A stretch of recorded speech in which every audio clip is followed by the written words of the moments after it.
On Wings of Eagles by Ken Follett. This is a true story about a group of people who, accused of crimes they did not commit, decided to make their own justice. Every word of what follows is true.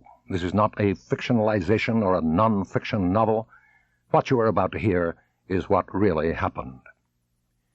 It all started on December 5th, 1978.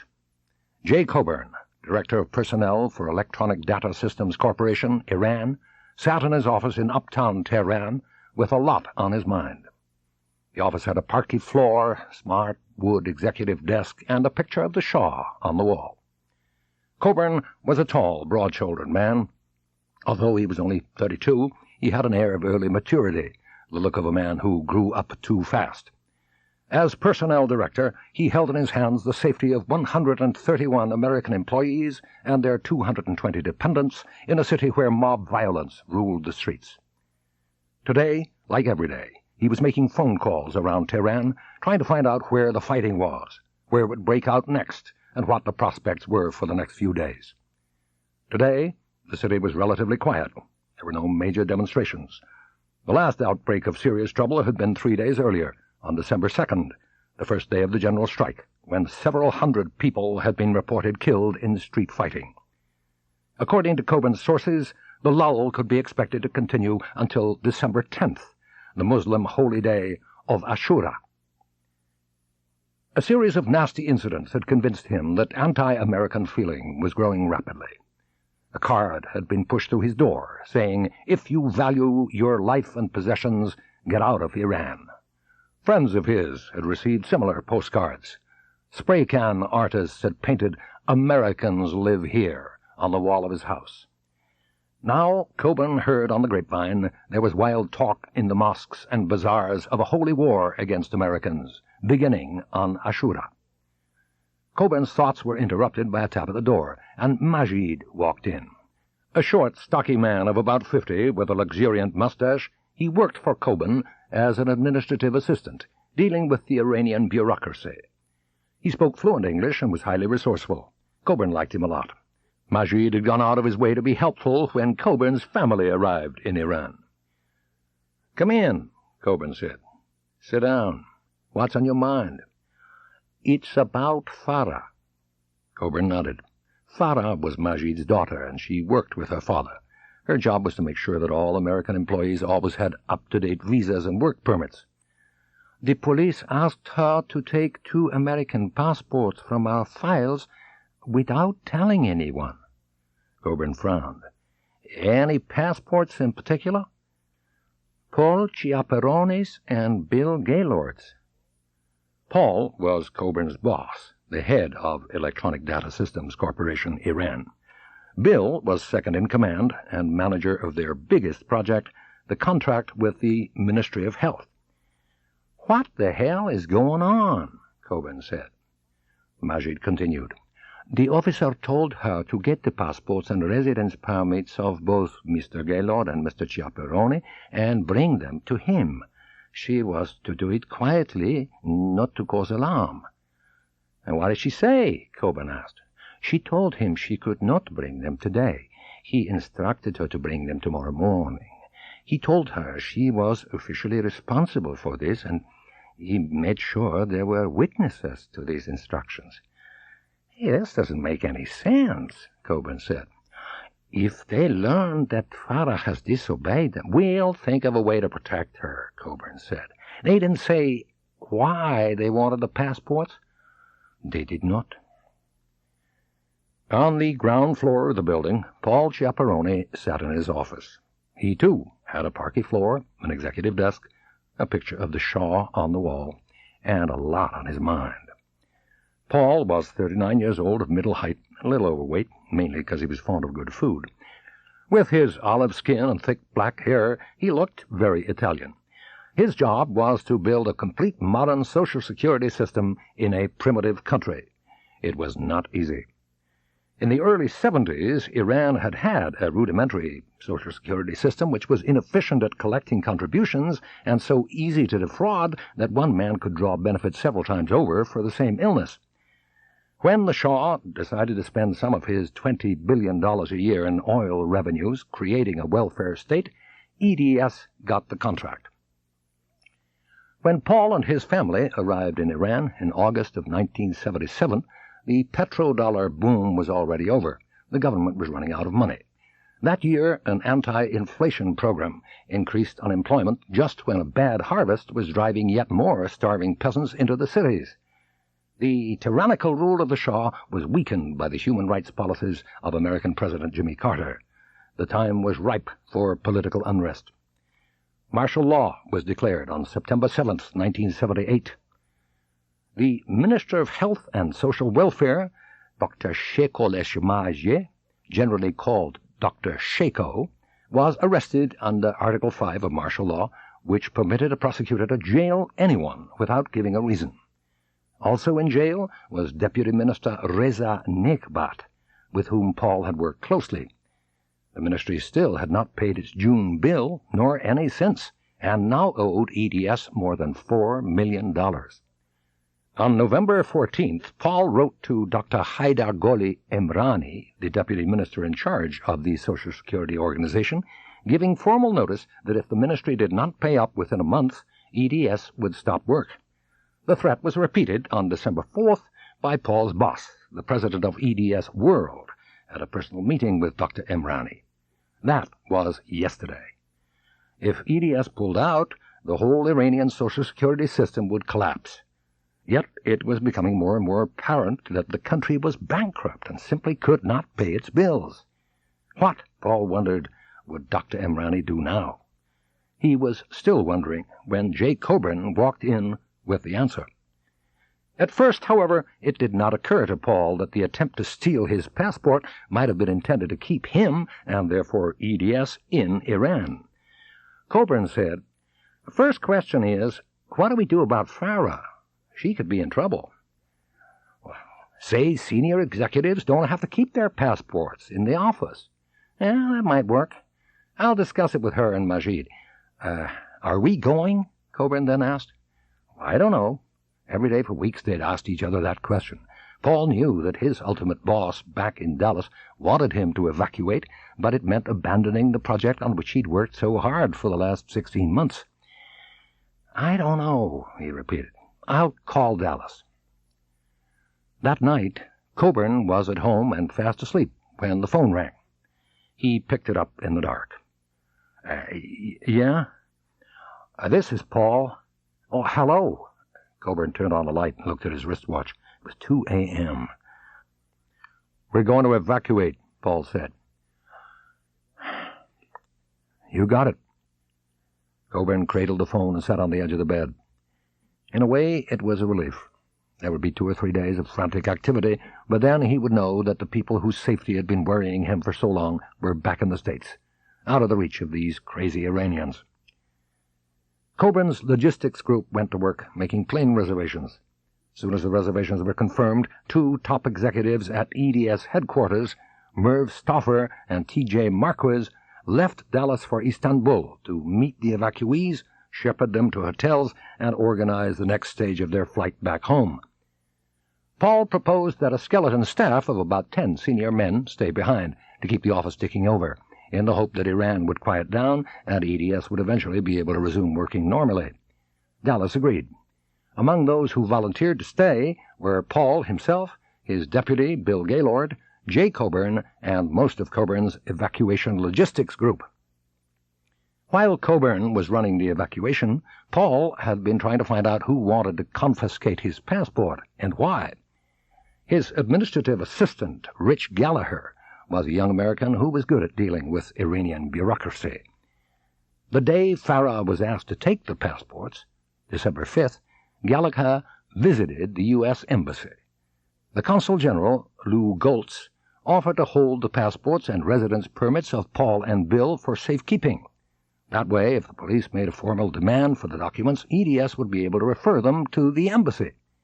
Meanwhile, they would contact the police and try and find out what the hell was going on. The next morning, Gallagher called the embassy. General Biglari of the Tehran Police Department had said that Paul and Bill were being detained in the country and would be arrested if they tried to leave.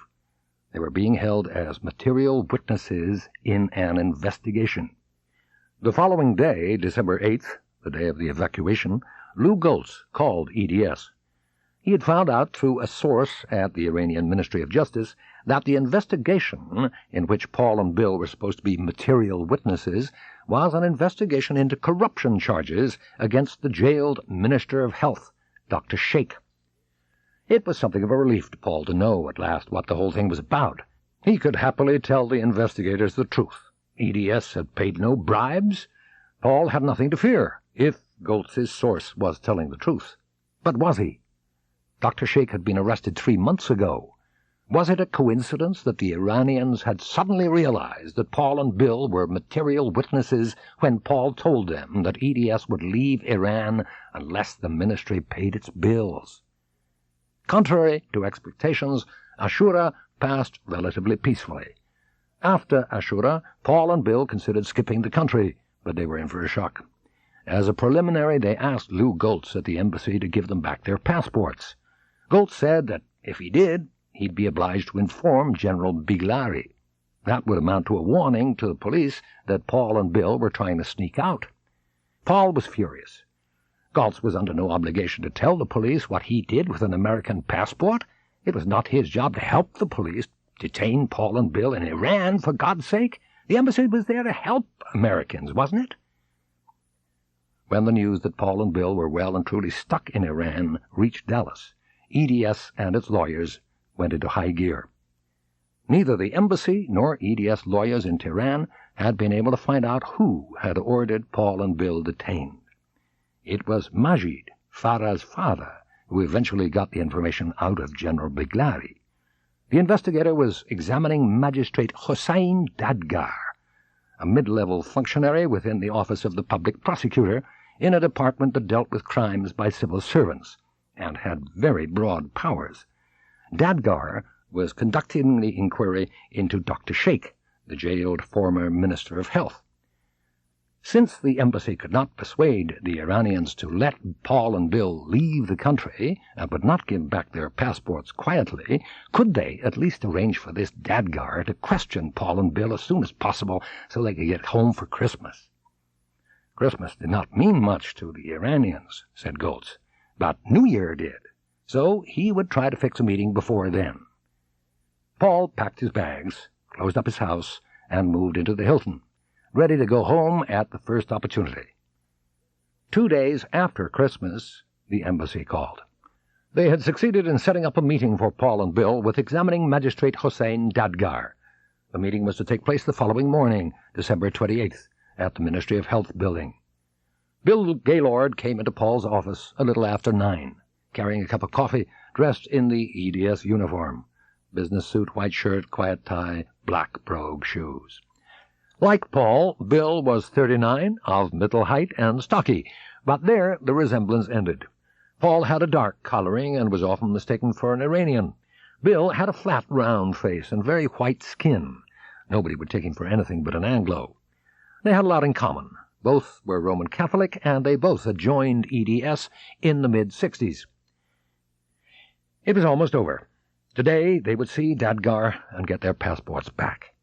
Bill had a reservation on a plane out tomorrow. Paul smiled at Bill. "You ready to go?" "Sure, any time." "Let's get Abul Hassan." Abul Hassan was their most senior Iranian employee. One of his jobs was translating EDS's contracts into Farsi. Today he'd translate for Paul and Bill at their meeting with Dadgar. He came immediately to Paul's office, and the 3 men left. They didn't take a lawyer with them. According to the embassy, this meeting would be routine, the questioning informal. At the Ministry of Health building, Abul Hassan introduced everyone. There was an Iranian woman sitting on a chair beside Dadgar's desk. Her name was Mrs. Nurbash, and she was Dadgar's interpreter. They all sat down on dilapidated metal chairs. Tea was served. Dadgar began to speak in Farsi. Abul Hassan said, "He warns you that he has the power to arrest you if he finds your answers to his questions unsatisfactory. In case you did not realize this, he says you may postpone the interview to give your lawyers time to arrange bail." Paul was surprised by this development, but he evaluated it fast, just like any other business decision. Okay, he thought, worst thing that can happen is that he won't believe us and he'll arrest us. But we're not murderers. We'll be out on bail in 24 hours. He turned to Mrs. Noorbash. Please tell Mr. Dadgar that neither of us has committed a crime, and neither of us has any knowledge of anyone else committing a crime. So we're confident that no charges will be made against us, and we would like to get this finished up today so that we can go home. Mrs. Noorbash translated. The interview started. Dadgar's face was blank as he asked the questions and wrote down the answers. Each question had to be translated from Farsi into English, and each answer from English into Farsi. Mrs. Noorbash did the translation, Abul Hassan interrupting with clarifications and corrections. Eventually, Mrs. Noorbash said, You will please now sign your names against each of the questions and answers in Mr. Dadgar's notebook. But they're in Farsi. We can't read a word of it, Bill protested. It's a trick, he thought. We'll be signing a confession to murder or espionage or some other crime Dadgar's invented. Abul Hassan said, I will look over his notes and check them. Paul and Bill waited while Abul Hassan read through the notebook. It seemed a very cursory check. He put the book down on the desk. I advise you to sign. They went through the notebook in turn, writing their names beside the incomprehensible squiggles of Farsi. Dadgar shuffled his papers into a neat stack while he talked to Abul Hassan in Farsi for several minutes. Then he left the room. Abul Hassan turned to Paul and Bill, his face grave. You are being arrested, he said. Bail has been set at 90 million tomans, 60 for Paul and 30 for Bill. Jesus, Paul said. 90 million tomans is... Abul Hassan worked it out on a scrap of paper. A little under $13 million. He can't be serious, Paul said. He is serious, said Abul Hassan. You are allowed one phone call each. Just like the cop shows on TV. One phone call, then into the slammer. Paul picked up the phone and dialed Lloyd Briggs, his number 3. As soon as this news reaches Dallas, Bill thought, these Iranian jokers will see what happens when EDS really gets into gear. Bill took his turn and dialed the U.S. Embassy. 2 burly policemen drove them to the jail. They were in a small reception area with a desk and a few chairs. Bill looked around. There were no lawyers, no embassy staff, no EDS executives here to spring him from jail. We're on our own, he thought, and this is going to be dangerous. They were taken through the reception area. Another door was opened. They went down a flight of steps into the basement. It was cold, dim, and dirty. There were several cells all crammed with prisoners, all of them Iranian. The stink of urine made Bill close his mouth and breathe shallowly through his nose. The guard opened the door to cell number 9. Paul and Bill walked in. 16 unshaven faces stared at them, alive with curiosity. Paul and Bill stared back, horrified. The cell door clanged shut behind them. Until this moment, life had been extremely good to Ross Perot. On the morning of December 28, 1978, he sat at the breakfast table in his mountain cabin at Vail, Colorado, and was served breakfast by the cook. He had started EDS with $1,000, and now the shares in the company, more than half of which he still owned personally, were worth several $100 million. The phone rang. He stepped into the kitchen to pick it up. "Ross Perot," he said. "Oh, Ross, this is Bill Gayton." Gayton was an EDS old-timer, having joined the company in 1967. "Ross, we got a problem." It was an EDS catchphrase. We got a problem. It meant bad news. Gayton went on, "It's Paul and Bill. They've been arrested." The anger began as a small, hard knot in the pit of Perot's stomach. "Now, Bill, I was assured that they would be allowed to leave Iran as soon as this interview was over. Now I want to know how this happened." "Ross, I've been on the phone with Lloyd Briggs for half an hour trying to understand it, and the fact is that Lloyd doesn't understand it either." "Get Tom Luce into the office," Perot said. "Call the State Department in Washington. This takes priority over everything else. I don't want them to stay in that jail another damn minute." Perot owed it to Paul and Bill to get them out. He owed it to them to get the government of the United States to bring the whole weight of its influence to bear on the Iranians. It was his habit to think more than one step ahead. What if the Carter administration could not or would not help? Then, he thought, I'm gonna break 'em out of jail. Finding the best man for the job was Perot's specialty. Now he asked himself, who is the world's greatest rescuer? Then he thought of Bull Simons. A legend in the U.S. Army, Colonel Arthur D. Bull Simons had hit the headlines in November 1970 when he and a team of commandos raided the Son Tay prison camp, 23 miles outside Hanoi, in an attempt to rescue American prisoners of war. The raid had been a brave and well-organized operation, but the intelligence on which all the planning was based had been faulty. The prisoners had been moved, and were no longer at Son Tay.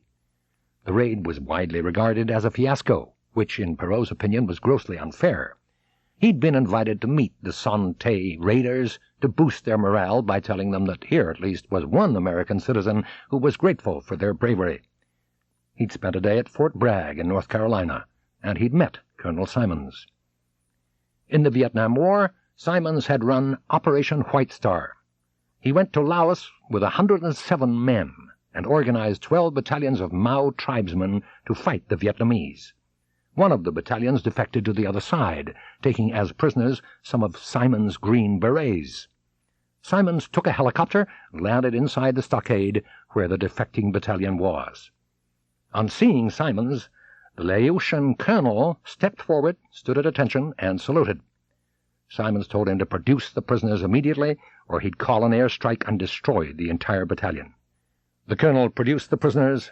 Simons took them away, then called the airstrike anyway. Simons had come back from Laos 3 years later with all his 107 men. Perot had never checked out this legend. He liked it the way it was. The second time Perot met Simons was after the war. Perot virtually took over a hotel in San Francisco and threw a weekend party for the returning prisoners of war to meet the Son Tay raiders. It cost Perot $250,000, but it was a hell of a party. Nancy Reagan, Clint Eastwood, and John Wayne came. Perot would never forget the meeting between John Wayne and Bull Simons. Wayne shook Simons' hand with tears in his eyes and said, "You are the man I play in the movies." Perot did not know whether this impenetrable man would care to rescue 2 EDS executives from a Persian jail. Perot drove to Denver Airport, went into the terminal, bought a seat on the next flight to Dallas, and found a phone. He called EDS and spoke to T.J. Marquez, one of his most senior executives. "I want you to go find my passport," he told T.J., "and get me a visa for Iran." T.J. said, Ross, I think that's the world's worst idea." "I'm not going to debate with you," Perot said curtly. "I talked Paul and Bill into going over there, and I'm going to get them out." At the EDS headquarters, Perot took the elevator to the 7th floor and walked through his secretary's office. Sally Walter was at her desk. She had been with him for years and had been involved in the prisoners of war campaign and the San Francisco party. Perot said to her, "Call Henry Kissinger, Alexander Haig, and Richard Helms." He went through to his own office and sat at his desk. The phone on his desk buzzed, and Sally called, "Henry Kissinger for you." Perot waited. "Kissinger here?" It was the familiar deep voice, its accent a curious mixture of American vowels and German consonants. "Oh, Dr. Kissinger, this is Ross Perot. I'm a businessman in Dallas, Texas. Ross, I know who you are, said Kissinger. Perot's heart leapt. Kissinger's voice was warm, friendly, and informal. This was great. Perot told him about Paul and Bill. I'll see what I can do, Kissinger said. Perot was exultant. Well, I sure appreciate it. A guard opened the cell door, looked around, pointed at Paul and Bill, and beckoned them. Bill's hopes soared. Now they would be released. They got up and followed the guard upstairs. It was good to see daylight through the windows. They went out the door and across the courtyard to the little one-story building beside the entrance gate. The fresh air tasted heavenly. It had been a terrible night. Bill had lain on the thin mattress, dozing fitfully, startled by the slightest movement from the other prisoners, looking around anxiously in the dim light from the all-night bulb. He had known it was morning when a guard came with glasses of tea and rough hunks of bread for breakfast. He had not felt hungry. He had said a rosary. Now it seemed his prayers were being answered. Inside the one-story building was a visiting room, furnished with simple chairs and tables. 2 people were waiting. Bill recognized one of them. It was Ali Jordan, the Iranian who worked with Lou Goltz at the embassy. He shook hands and introduced his colleague Bob Sorensen. We brought you some stuff, Jordan said. A battery shaver, you'll have to share it, and some dungarees. Bill looked at Paul. Paul was staring at the 2 embassy men, looking as if he were about to explode. "Aren't you going to get us out of here?" Paul said. "I'm afraid we can't do that." Jordan spoke in Farsi to the guard, who motioned Paul and Bill to the door. They followed the guard back across the courtyard. Why hadn't Goltz come? It seemed that the embassy thought it was EDS's job to get them out. Sending Jordan and Sorensen was a way of notifying the Iranians that the embassy was concerned, but at the same time letting Paul and Bill know that they could not expect much help from the U.S. government. We're a problem the embassy wants to ignore, Bill thought angrily. Inside the main building, the guard opened a door they had not been through before, and they went from the reception area into a corridor. On their right were 3 offices. On their left were windows looking out into the courtyard. They came to another door, this one made of thick steel. The guard unlocked it and ushered them through. First thing Bill saw was a TV set. As he looked around, he started to feel a little better. This part of the jail was more civilized than the basement. It was relatively clean and light, with gray walls and gray carpeting. The cell doors were open, and the prisoners were walking around freely. Daylight came in through the windows. They continued along a hall with 2 cells on the right, and on the left, what appeared to be a bathroom. Bill looked forward to a chance to get clean again after his night downstairs. Glancing through the last door on the right, he saw shelves of books. Then the guard turned left and led them down a long, narrow corridor and into the last cell. There they saw someone they knew. It was Reza Negbat, the deputy minister in charge of the Social Security Organization at the Ministry of Health. Both Paul and Bill knew him well and had worked closely with him before his arrest last September. They shook hands enthusiastically. Bill was relieved to see a familiar face and someone who spoke English. Negbat was astonished. "Why are you in here?" Paul shrugged. "I kind of hoped you might be able to tell us that." "But what are you accused of?" "Nothing," said Paul. "No charges, no accusations." Negbat introduced Paul and Bill to their cellmates, who seemed friendly and a good deal less villainous than the inmates of the basement. Paul and Bill shaved with the electric razor brought in by Sorensen and Jordan. Then it was noon and time for lunch. After lunch, they had more visitors, their Iranian attorneys. The lawyers did not know why they had been arrested, did not know what would happen next, and did not know what they could do to help. It was a desultory, depressing conversation. Paul and Bill had no faith in them anyway, because it was these lawyers who'd advised Lloyd Briggs that the bail would not exceed $20,000. They returned no wiser and no happier. Bill wrapped himself in the thin gray blanket and settled down to try to sleep. We're here for a while, he thought resignedly. We must make the best of it. Our fate is in the hands of others. Their fate was in the hands of Ross Perot, and in the next 2 days all his high hopes came to nothing.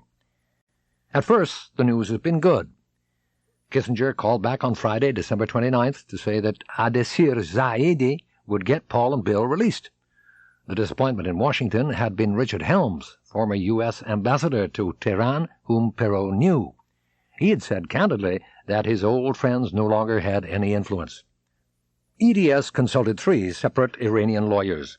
One was an American who specialized in representing U.S. corporations in Tehran. The other 2 were Iranians. One had good contacts in pro-Shah circles, the other was close to the dissidents. All 3 had agreed that the way Paul and Bill had been jailed was highly irregular and that the bail was astronomical. Perot had been optimistic that he would get Paul and Bill out of jail in one of 3 ways: legal pressure, political pressure, or by paying the bail. Then the bad news started coming in. Lawyer Tom Luce and financial officer Tom Walter had gone to Washington and had visited the State Department, but none of the State Department's efforts had achieved anything. One more piece of bad news completed the picture. Tom Walter had been trying to establish with the Iranian lawyers the conditions under which Paul and Bill might be released on bail. For example, would they have to promise to return to Iran for further questioning if required, or could they be interrogated outside the country? Neither, he was told. If they were released from prison, they still would not be able to leave Iran. Back at EDS, Perot found Pat Scully. Scully, West Point graduate, was a thin, boyish, restless man of 31. He'd been a project manager in Tehran and had come out with the December 8th evacuation. He'd returned after Ashura, then come out again when Paul and Bill were arrested. His job at the moment was to make sure that the Americans remaining in Tehran, Lloyd Briggs, Rich Gallagher and his wife, Paul and Bill, had reservations on a flight out every day, just in case the prisoners should be released. With Scully was Jake Coburn, who had returned to the U.S. Perot liked and trusted both men. Perot said to Scully, "You think we're doing everything we need to do for Paul and Bill?" Scully responded without hesitation, "No, I don't." Perot nodded. "We ought to break them out," Scully said. "If we don't, they have a good chance of getting killed in there." Perot said, "I'm thinking of the same thing." He saw the surprise on Scully's face. "I want you two to put together a list of EDS people who could help to do it. We'll need men who know Tehran, have some military experience, preferably in special forces type action, and are 100% trustworthy and loyal."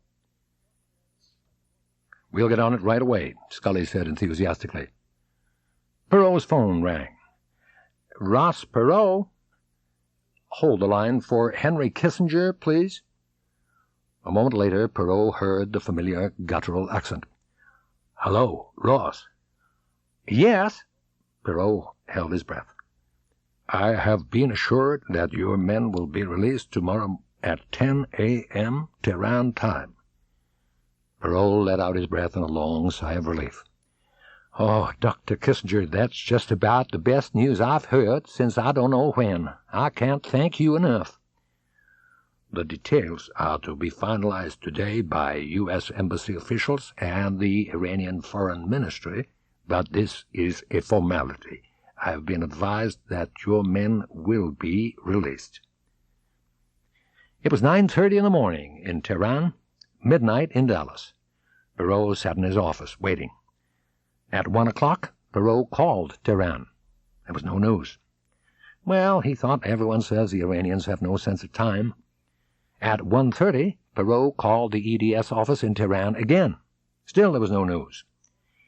"Call the jail or send somebody down there. Find out when they're getting out." He was beginning to feel uneasy. The phone rang. Perot snatched up the receiver. "Ross Perot." "Oh, this is Lloyd Briggs. Are they out?" "No." Perot's heart sank. "What's happening?" "We spoke to the jail, and they have no instructions to release Paul and Bill." Perot closed his eyes. The worst had happened. Kissinger had failed. He sighed. "Thank you, Lloyd." "What do we do next?" "I don't know," said Perot. But he did know. He phoned to T.J. Marquis. It was 2 a.m, but T.J. would not be surprised. A sleepy voice said, "Hello?" "They haven't been released, and the jail says they aren't going to be." "Oh, damn. Do you think it's time for Simons?" Yeah, I think it is."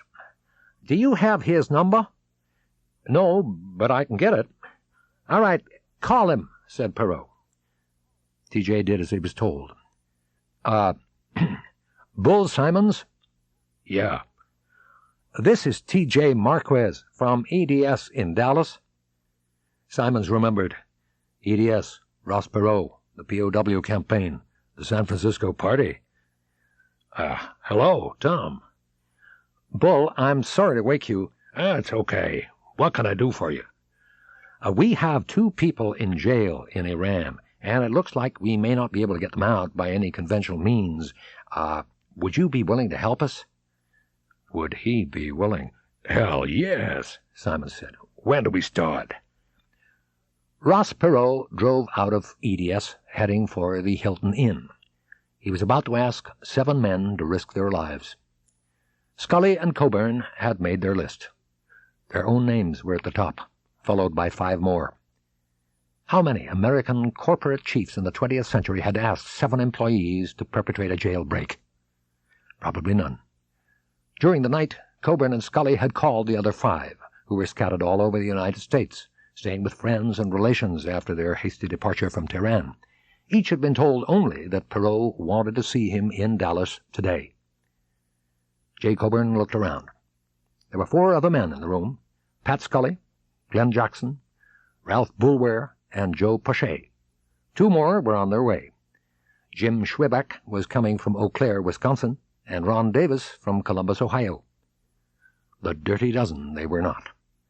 In their business suits, white shirts, sober ties, with their short haircuts and clean-shaven faces and well-fed bodies, they looked like what they were: ordinary American business executives.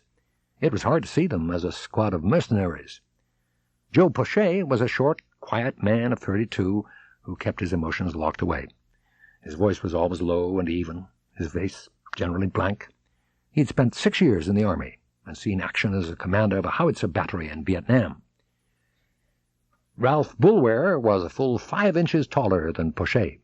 One of the 2 black men on the list, he had a chubby face and small, darting eyes, and he talked very fast. He had spent 9 years in the Air Force as a technician, working on the complex inboard computer and radar systems of bombers. Glenn Jackson looked less like a mercenary than any of them. A mild man with spectacles, he had no military experience, but he was an enthusiastic hunter and an expert shot. He knew Tehran well, having worked there for Bell Helicopter as well as for EDS. Scully had a good military record. He had been 5 years in the Army, ending up as a ranger instructor with the rank of captain, but he had no combat experience. Aggressive and outgoing in business, he was one of EDS's brightest up-and-coming young executives. Like Coburn, Scully was an irrepressible optimist, but whereas Coburn's attitudes had been tempered by war, Scully was youthfully naive.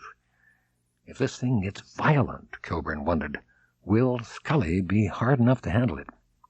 Jim Schwebeck knew more about combat than he did about computers. 11 years in the Army, he had served with the 5th Special Forces Group in Vietnam, doing the kind of commando work Bull Simons specialized in, clandestine operations behind enemy lines, and he had even more medals than Coburn. Ron Davis, at 30, was the youngest on the list. The son of a poor black insurance salesman, Davis had risen fast in the white world of corporate America. Few people who started as he had in operations ever made it to management on the customer side of the business. Perot was especially proud of Davis. "Ron's career achievement is like a moonshot," he would say. Davis had acquired a good knowledge of Farsi in a year and a half in Tehran, working under Keen Taylor, not on the ministry contract, but on a smaller, separate project to computerize Bank Omran, the Shah's bank. Davis was cheerful, flippant, full of jokes, a juvenile version of Richard Pryor, but without the profanity. Coburn thought he was the most sincere of the men on the list. Like Coburn, all 6 men were in their 30s. They were all married, and they all had children. The door opened, and Perot walked in. Schweback and Davis didn't get here yet, Coburn told him. All right, Perot said, sitting down.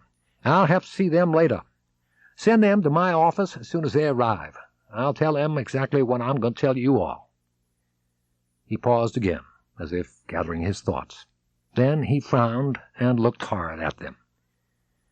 I'm asking for volunteers for a project that might involve loss of life. At this stage, I can't tell you what it's about, although you can probably guess. I want you to take 5 or 10 minutes more to think about it, then come back and talk to me one at a time. Think hard. If you choose for any reason not to get involved, you can just say so, and no one outside this room will ever know about it. If you decide to volunteer, I'll tell you more. Now, go away and think. They all stood up, and one by one they left the room. It wasn't long before Perot was made a very proud man. Every single one had volunteered. He sat in his office. It was dark outside. He was waiting for Simons.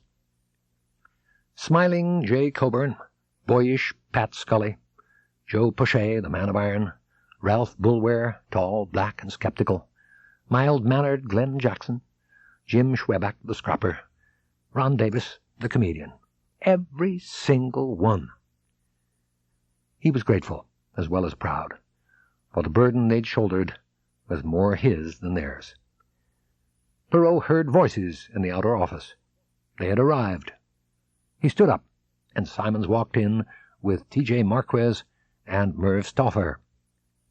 Simons said, "When was the last time this room was swept for bugs?" Perot smiled. Simons was still sharp. "Good." He replied, "Oh, it's never been swept, Colonel." "From now on, I want every room we use to be swept every day." Perot said, "Whatever you need, Colonel, just tell Merv. The team's waiting for you in the boardroom. I see you have the folders, but I know you'll want to make your own assessment of the men. They all know Tehran, and they all have either military experience or some skill that may be useful, but in the end, the choice of the team is up to you. If for any reason you don't like these men, well, we'll get some more. You're in charge here." Perot hoped Simons would not reject anyone, but he had to have the option. Simons stood up. "All right, let's go to work." The room fell silent as Simons walked to the head of the conference table. He's a big son of a bitch, Coburn thought. Simons said, "I'm, Colonel Simons." Coburn expected him to say, "And I'm in charge. Listen to me and do what I say. This is my plan." But instead, he started asking questions. He wanted to know all about Tehran, the weather, the traffic, what the buildings were made of, the people in the streets, the numbers of policemen, and how they were armed. He was interested in every detail. Coburn sat back and watched Simons work. Picking the men's brains was only half of what he was up to, Coburn realized. Coburn had been an EDS recruiter for years, and he knew a good interviewing technique when he saw it. Simons was sizing up each man, watching reactions, testing for common sense. At one point, Simons said, "Who's prepared to die doing this?" Nobody said a word. "Good," said Simons. "I wouldn't take anyone who was planning on dying." The discussion went on for hours. Simons broke it up soon after midnight. It was clear by then that they did not know enough about the jail to begin planning the rescue. Coburn was deputized to find out more overnight. He would make some phone calls to Tehran. In the afternoon on the next day, January 3rd, 1979, they all met at Perot's weekend house on the shore of Lake Grapevine. The men sat around the living room with their maps and easel pads and magic markers and cigarettes. Coburn reported. Overnight he had spoken to Majid and 2 or 3 other people in Tehran. It had been difficult trying to get detailed information about the jail while pretending to be only mildly curious, but he thought he'd succeeded. The jail was part of the Ministry of Justice complex, which occupied a whole city block, he had learned. The jail entrance was at the rear of the block. Next to the entrance was a courtyard, separated from the street only by a 12-foot-high fence of iron railings. This courtyard was the prisoners' exercise area. Clearly, it was also the prison's weak point. Simons agreed. All they had to do then was to wait for an exercise period, get over the fence, grab Paul and Bill, bring them back over the fence, and get out of Iran. Then they got down to details. At the end of the evening, they had the skeleton of a workable plan. Before they left, Simons told them not to talk about the rescue, not to their wives, not even to each other, outside the lake house. They should each think up a cover story to explain why they would be going out of the United States in a week or so, and, he added, looking at their full ashtrays and their ample waistlines, each man should devise his own exercise program for getting into shape. The rescue was no longer a zany idea in Ross Perot's mind. It was real. The code name for the whole rescue was Operation Hotfoot. It was an acronym dreamed up by Ron Davis. Help our 2 friends out of Iran. Simons was tickled by that. Hotfoot has been used so many times for operations, he said. This is the first time it's ever been appropriate. While the rescue team was in training, President Carter got his last chance of preventing a bloody revolution in Iran, and he blew it. 5 days later, Simons had a last meeting with Perot. They shook hands. Perot noticed that Simons was growing a beard. "How are things?" he said. "Oh, they're good," Simons answered. "The men are beginning to pull together as a team." "Now," said Perot, "you realize you can reject any member of the team you find unsatisfactory." "There's no need," Simons said. "I don't need to reject anyone." He laughed softly. "They're easily the most intelligent squad I've ever worked with." Perot smiled. "Then you've achieved more in 6 days than I have in 16 years. "There's no more that we can do here in Dallas," Simons said. "Our next step is to go to Tehran." Perot nodded. This might be his last chance to call off Operation Hotfoot. Once the team left Dallas, they might be out of touch, and they would be out of his control. The die would be cast. "When do you want to leave?" Perot asked Simons. "Tomorrow." "Good luck," said Perot. Simons sent Scully to Paris to book hotel rooms there and try to get reservations for the team on a flight into Tehran. They met up with Scully at Orly Airport the following morning. Scully had failed to get onward reservations from Paris to Tehran for the team. "Half the airlines had just stopped flying to Iran because of the political unrest and the strike at the airport," he said. "What flights there are overbooked with Iranians trying to get home. All I have is a rumor that Swiss Air is flying in from Zurich." They split into 2 groups. Simons, Coburn, Boucher, and Boulware would go to Zurich and try for the Swiss Air flight. Scully, Schwebeck, Davis, and Jackson would stay in Paris. At Zurich Airport, the reservations desk for the Tehran flight was mobbed by Iranians. The team could only get 1 seat on the plane. Which of them should go? Coburn, they decided. He'd be the logistics man. So Coburn said goodbye to his friends and got on the plane, heading for chaos, violence, and revolution. That same day, unknown to Simons and the rescue team, Ross Perot took British Airways Flight 172 from New York to London. He, too, was on his way to Tehran. At Tehran Airport, Coburn picked up his suitcase, which had a false bottom, and walked through customs. No one stopped him. He fought his way through the crowd to the cab stand. Riding into town, he noticed a good deal of military hardware on the road, especially near the airport. The cab took him to the office where he found Keen Taylor. Taylor was in charge now, for Lloyd Briggs had gone to New York to brief EDS's lawyers in person. He was astonished to see Coburn. "So, what are you here for?" "Well, we're obviously not going to bring our people back in here in the foreseeable future, so I've come to police up everybody's personal belongings to get them shipped back to the States." Taylor shot him a funny look, but did not comment. Where are you going to stay?" "How about I use your old house?" "Whatever you say. Now, about these belongings, do you have those envelopes everyone left with their house keys and car keys and instructions for disposal of their household goods?" "Oh, I sure do. I've been referring to them. Everything people don't want shipped, I've been selling. Washers and dryers, refrigerators. I'm running a permanent garage sale here." How's the car situation?" "We've rounded up most of them, got them parked at a school. with some Iranians watching them if they're not selling them. And what about gas? Rich got 4 55-gallon drums from the Air Force, and we've got them full down the basement.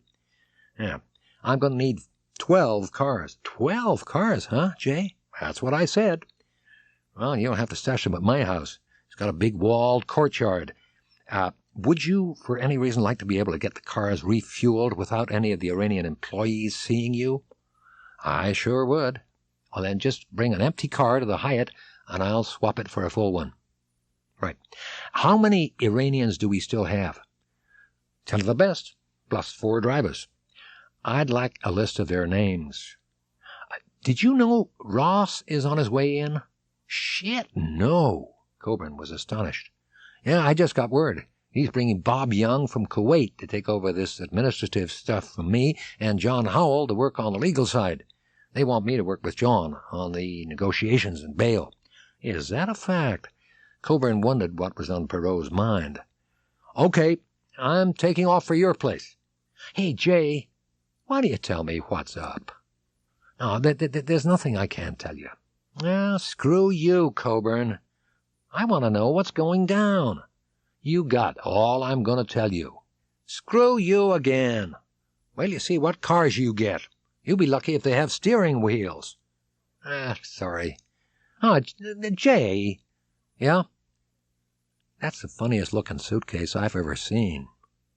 Yeah, so it is. So it is. I know what you're up to, Coburn. Coburn sighed. All right. Let's go for a walk. They went out in the street, and Coburn told Taylor about the rescue team. The next day, Coburn and Taylor went to work on hideouts. Taylor's house, number 2 Aftab Street, was ideal.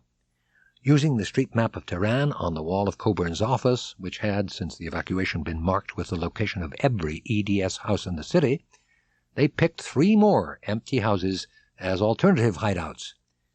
During the day, as Taylor got the cars gassed up, Coburn drove them one by one from the office to the houses, parking 3 cars at each of the 4 locations. He selected a 5th apartment, but didn't visit it. It was to be a safe house, a hideout for a serious emergency. No one would go there until it had to be used. That evening, alone in Taylor's apartment, he called Dallas and asked for Merv Stauffer.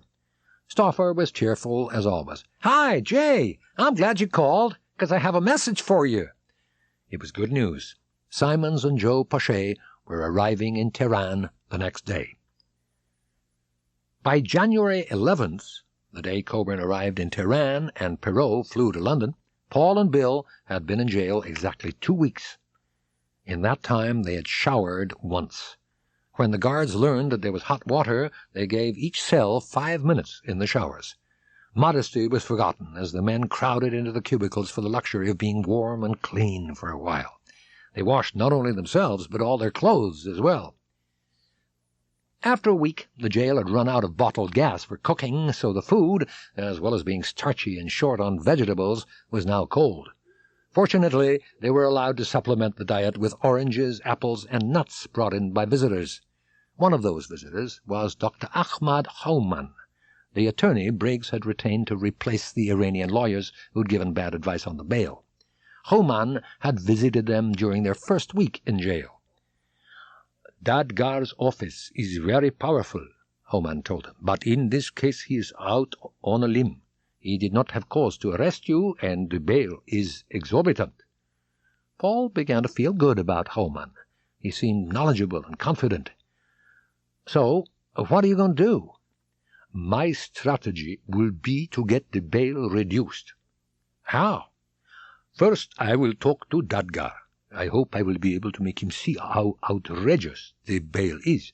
But if he remains intransigent, I will go to his superiors in the Ministry of Justice and persuade them to order him to reduce the bail." "And how long do you expect that to take?" "Perhaps a week." It was taking more than a week, but Houman had made progress. He had come back to the jail to report that Dadgar's superiors at the Ministry of Justice had agreed to force Dadgar to back down and reduce the bail to a sum EDS could pay easily and swiftly out of the funds currently in Iran. Exuding contempt for Dadgar and confidence in himself, he announced triumphantly that everything would be finalized at a second meeting between Paul and Bill and Dadgar on January 11th. Sure enough, that day Dadgar came to the jail in the afternoon. Dadgar spoke in Farsi, and Mrs. Noorbash, as before, translated. "We are here to discuss the amount of your bail." "Oh, good," said Paul. "Mr. Dadgar has received a letter on this subject from officials at the Ministry of Health and Social Welfare." She began to translate the letter. The ministry officials were demanding that bail for the two Americans should be increased to $23 million, almost double, to compensate for the ministry's losses since EDS had switched off the computers. The letter was a put-up job. Dadgar had neatly outmaneuvered Dr. Homan. This meeting was nothing but a charade. It was January 14th. Boulware had gone back to Paris, and now he and the other four were waiting there for a flight to Tehran. Meanwhile, Simons, Coburn, and Pochet were heading downtown to reconnoiter the jail. They reached the Ministry of Justice, and drove around to the side of the block on which the jail entrance was located. Pochet drove slowly, but not too slowly, past the jail. Simons said, "Oh, shit." Coburn's heart sank. The jail was radically different from the mental picture he'd built up. Pochet made another pass around the block. Simons was thinking ahead. "We can get in there," he said, "but we'll have to know what we'll be up against once we're over the wall. Someone will have to go in and reconnoiter." "Who?" said Coburn. "Yo," said Simons. Coburn walked up to the jail entrance with Rich Gallagher and Majid. Majid pressed the bell, and they waited. As he waited, Coburn ran over in his mind all the points Simons had told him to watch out for. Security, numbers of guards, weaponry, layout of the place, cover, high ground. It was a long list, and Simons had a way of making you anxious to remember every detail of his instructions. A peephole in the door opened. Majid said something in Farsi. The door was opened, and the three of them went in. Coburn was wearing a long, bulky down coat, under which he could easily have concealed a shotgun, but he was not searched by the guard at the gate. That was encouraging. Security was slack. He noted that the gate guard was armed with a small pistol. The three visitors were led into the low building on the left. The colonel in charge of the jail was in the visiting room, along with another Iranian. The second man, Gallagher had warned Coburn, was always present during visits, and spoke perfect English. Presumably he was there to eavesdrop. Coburn had told Majid he did not want to be overheard while talking to Paul, so Majid agreed to engage the eavesdropper in conversation. Coburn was introduced to the colonel. In broken English, the man said he was sorry for Paul and Bill, and he hoped they'd be released soon. He seemed sincere. Coburn noted that neither the colonel nor the eavesdropper was armed. The door opened, and Paul and Bill walked in. They both stared at Coburn in surprise. Neither of them had been forewarned that he was in town. Majid started talking loudly in Farsi to the colonel and the eavesdropper, seemed to be telling them a complicated story with many gestures. Rich Gallagher began to speak to Bill, and Coburn sat Paul down. Simons had decided that Coburn should question Paul about routines of the jail, and level with him about the rescue plan. "If you haven't guessed it already," Coburn began, "we're going to get you all out of here by force, if necessary." "I guessed it already. Now, I need some information. Where do you exercise?" "Well, right there in the courtyard." "When?" "Thursdays." Today was only Monday. The next exercise period would be January 18th. "How long do you spend out there?" "About an hour." "What time of day?" "Well, it varies." Shit. Coburn made an effort to look relaxed. This had to look like a normal, friendly visit. "How many guards are there in this jail?" "Around 20. "Which is your cell?" Paul told him everything. Coburn concentrated, knowing he would have to repeat all this to Simons. "Visiting time is the answer," Simons said. "It's the one situation when we can predict they'll all be out of the actual jail and vulnerable to a snatch at a definite moment in time." Coburn nodded. What is this colonel like, the one in charge of the place? We know anything at all about him?" "No." "Well, let's find out." "Sure, I'll put Majid onto it." "The colonel would have to make sure there were no guards around at visiting time. We could make it look good by tying him up or even knocking him out. If he can be bribed, we can still bring this thing off." "I'll get on it right away," said Coburn. On January 13th, Ross Perot took off from Amman, Jordan, in a Learjet of Royal Jordanian Airlines. The plane headed for Tehran. In the baggage hold was a net bag containing half a dozen professional-sized videotapes, the kind used by television crews. This was Perot's cover. In London, he'd caught up with lawyer John Howell and EDS manager Bob Young. Bob Young had thought of the videotape's cover. Arab wings regularly flew tapes into and out of Tehran for NBC TV news. Sometimes NBC would have its own man carry the tapes, other times the pilot would take them. Today, although NBC didn't know it, Perot would be their bagman. At Tehran, Perot and the pilot walked across the tarmac carrying the tapes. Howell and Young followed, carrying their suitcases. Perot's passport was stamped, and he was not stopped by customs. Keen Taylor was there to meet him. They got into Taylor's car. A few minutes later, they pulled into the forecourt of the Hyatt Crown Regency. They went into the lobby and took the elevator. You don't have to check in," Taylor told Perot. "Your suite is in my name. No sense having your name written down anywhere." "All right." They got out at the 11th floor. "We've all got rooms along this hall," Taylor said. He unlocked the door at the far end of the corridor.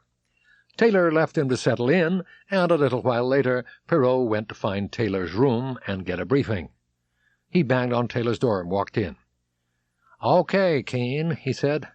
"Bring me up to speed." John Howell was a short, small man with a bouncy walk. 32 years old, he was an associate in Tom Lucy's Dallas law firm. Like so many of the people around Ross Perot, Howell had achieved a responsible position at a young age. The previous afternoon, immediately after arriving in Tehran, Howell had met with Ahmad Houman, EDS's new local attorney. Dr. Houman had advised him not to meet Dadgar, at least not yet. It was perfectly possible that Dadgar intended to arrest all the EDS Americans he could find, and that might include lawyers. Houman's advice gelled with Howell's instinct. He believed in the old maxim of trial lawyers, never ask a question unless you already know the answer. Then, at 8:30 that morning, Dadgar had raided the EDS office. He'd turned up with half a dozen investigators and demanded to see EDS files. Howell, hiding in an office on another floor, had called Houman. After a quick discussion, he'd advised all EDS personnel to cooperate with Dadgar.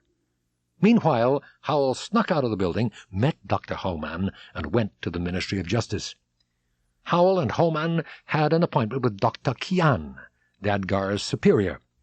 Howell told Kian that EDS was a reputable company that had done nothing wrong, and it was eager to cooperate in any investigation in order to clear its name, but it wanted to get its employees out of jail. Kian gave Howell a note, authorizing him to visit Paul and Bill in jail. Back at the office, Howell went to find Abul Hassan. Howell said to Abul Hassan, "I've decided I should meet with Dadgar. What do you think?" "Oh, sure," Abul Hassan said. "I don't think it will be a problem." "Okay, let's go." Abul Hassan led Howell to Paul Chiaparone's conference room. Dadgar and his associates were sitting around the big table, going through EDS's financial records. Abul Hassan asked Dadgar to step into the adjoining room. Then he introduced Howell. Howell began by repeating to Dadgar what he'd said to Dr. Kian. Abul Hassan was translating Dadgar's reply. "If the men are innocent, there is no reason why they should not appear for trial, so you would risk nothing by paying the bail. Howell suddenly remembered that Dadgar could put him in jail. He said, "We're willing to cooperate with your investigation, but in the meantime, what can we do to get Paul and Bill released?" "Pay the bail." "And if they are released on bail, will they be permitted to leave Iran?" "No." Perot paced up and down the sitting room of his suite waiting for the negotiating team to gather. He was doing no good here in Tehran, and he knew it. He'd suffered a chilly reception at the U.S. Embassy. Lou Goltz seemed sincerely concerned about Paul and Bill, but offered no concrete help. Perot had also wasted his time at U.S. military headquarters. Sitting in a hotel room all day was driving Perot crazy. There was a knock at his door. Taylor came in, carrying his usual drink. He was followed by John Howell, Rich Gallagher, and Bob Young. They all sat down for the regular debriefing session. It was maddening. There seemed to be no way to reason with the Iranians, no way to reach them. Taylor said, "See, Ross, they're not playing by our rules. Putting 2 men in jail is not a big deal to them. Paul and Bill's safety is not a big deal." So it had been another fruitless day. Simon's team still looked like the best bet. But Perot was not going to tell the negotiating team that. "All right," he said, "we'll just try again tomorrow." Tall, keen Taylor and short John Howell, like Batman and Robin, drove on January 17th to the Ministry of Health building, taking Abul Hassan as interpreter, and met Dadgar at 10 a.m. With Dadgar were officials of the Social Security Organization, the department of the ministry that was run by EDS's computers. Howell did not have a new strategy to replace the old. He was playing poker with no cards in his hand. Perhaps Dadgar would deal him some today. All this had started, Howell thought, as a business problem. The customer unable to pay, the supplier refusing to go on working. Might a compromise be possible under which EDS would switch on the computers and the ministry would pay at least some money? Would it help if EDS were to renegotiate its contract with the Ministry of Health? "This might be very helpful," Dadgar answered, as always through his interpreter. "It would not be a legal solution to our problem, but it might be a practical solution." Interesting, thought Howell. They want a modern Social Security system or their money back. Putting Paul and Bill in jail on $13 million bail was their way of giving EDS these 2 options, and no others. We're getting straight talk at last. Dadgar continued, "If you commit to good faith negotiations, the ministry will call me, and the charges might be changed. The bail might be reduced, and Chiaperone and Gaylord might even be released on their personal guarantees." Nothing could be plainer than that, Howell thought. EDS had better go see the Minister of Health.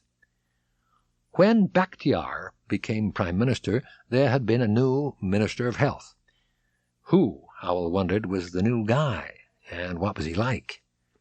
His name was Dr. Razmara, but he had no sympathy for EDS or its jailed executives. Even if he wanted to have them released, he would not have been able to. The anti-American mood of the people was rising to fever pitch. The government of which Razmara was a part, the Bakhtiar regime, had been installed by the Shah, and was therefore widely suspected of being pro-American. With the country in such turmoil, any minister who concerned himself with the welfare of a couple of greedy American capitalist lackeys would be sacked if not lynched, and quite rightly. He refused to see anyone from the corporation. For Paul, restless, aggressive, strong-willed, ambitious, the worst of being in jail was the helplessness. Bill was more placid by nature. For Bill, the big problem was time. But Bill found ways to fill the endless days. He read books, taught Paul chess, exercised in the hall, talked to the Iranians to get every word of the radio and TV news, and prayed. He made a minutely detailed survey of the jail, measuring the cells and the corridors and drawing plans and sketches. He kept a diary, recording every trivial event of his jail life, plus everything his visitors told him and all the news. He used initials instead of names, sometimes put in invented incidents or altered versions of real events, so that if the diary were confiscated or read by the authorities, it would confuse them. Like prisoners everywhere, he looked forward to visitors as eagerly as a child waiting for Christmas. The most important gift brought by the visitors was news. The all-too-brief meetings in the low building across the courtyard were spent discussing the various efforts being made to get Paul and Bill out. Coburn's visit had cheered Bill a little. But the day after Coburn's visit, there was bad news. On January the 16th, the Shah had left Iran. Soon after the television showed the Shah's jet rising into the sky, Bill began to hear a background noise, like a distant crowd, from outside the jail. The noise grew quickly to a pandemonium of shouting and cheering and hooting of horns. The TV showed the source of the noise. A crowd of hundreds of thousands of Iranians was surging through the streets, yelling, "Shah Raft! The Shah has gone!" Paul said it reminded him of the New Year's Day parade in Philadelphia. All cars were driving with their headlights on, and most were hooting continuously. Many drivers pulled their windshield wipers forward, attached rags to them, and turned them on so that they swayed from side to side, permanent mechanical flag wavers. Truckloads of jubilant youths careened around the streets celebrating, and all over the city crowds were pulling down and smashing statues of the Shah. In the hysterical release of all this pent-up Iranian emotion, would Americans become targets? Bill and Paul stayed in their cell for the rest of the day, trying to be inconspicuous. They lay on their bunks, talking desultorily. Paul smoked. Bill tried not to think about the terrifying scenes he had watched on TV, but the roar of that lawless multitude, the collective shout of revolutionary triumph, penetrated the prison walls and filled his ears like the deafening crack and roll of nearby thunder a moment before the lightning strikes. 2 days later, on the morning of January 18th, a guard came to cell number 5 and said something in Farsi to Reza Negbat, the former deputy minister. Negbat translated to Paul and Bill, "You must get your things together. They are moving you." They were taken out into the courtyard and herded onto a minibus, along with half a dozen other prisoners from different parts of the jail. The bus headed north. It passed through districts with which Bill was familiar, and he began to feel safer as the turbulent south of the city receded behind him. Also, the air base was to the north. The bus entered a wide square dominated by a huge structure like a fortress. The bus approached the fortress and slowed down. Oh, no. A pair of huge steel doors was set centrally in the front. To Bill's horror, the bus drove up and stopped with its nose to the gateway. This awesome place was the new prison, the new nightmare. The gates opened, and the bus entered. They were not going to the air base. EDS had not arranged a deal. The embassy had not got moving. They were not going to be released. Fauché stopped the car. Simons and Coburn were with him. They all looked across the heads of the weird women in black and saw the vast fortress of the Gasser prison. "Jesus Christ," said Simons. His deep, rough voice was tinged with awe. "Just look at that bastard." They all stared at the high walls, the enormous gates, the guard towers, and the machine-gun nests. Simons said, "That place is worse than the Alamo." It dawned on Coburn that their little rescue team could not attack this place, not without the help of the entire U.S. Army. The rescue they had planned so carefully and rehearsed so many times was now completely irrelevant. There would be no modifications or improvements to the plan, no new scenarios. The whole idea was dead. They sat in the car for a while, each with his own thoughts. Only Simons was thinking that there was no such word as impregnable. There was always a way.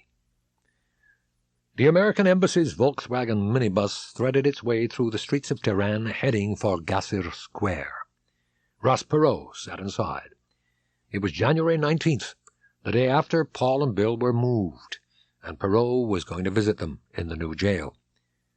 Everyone had gone to great lengths to hide Perot in Tehran, for fear that Dadgar, seeing a far more valuable hostage than Paul or Bill, would arrest him and throw him in jail.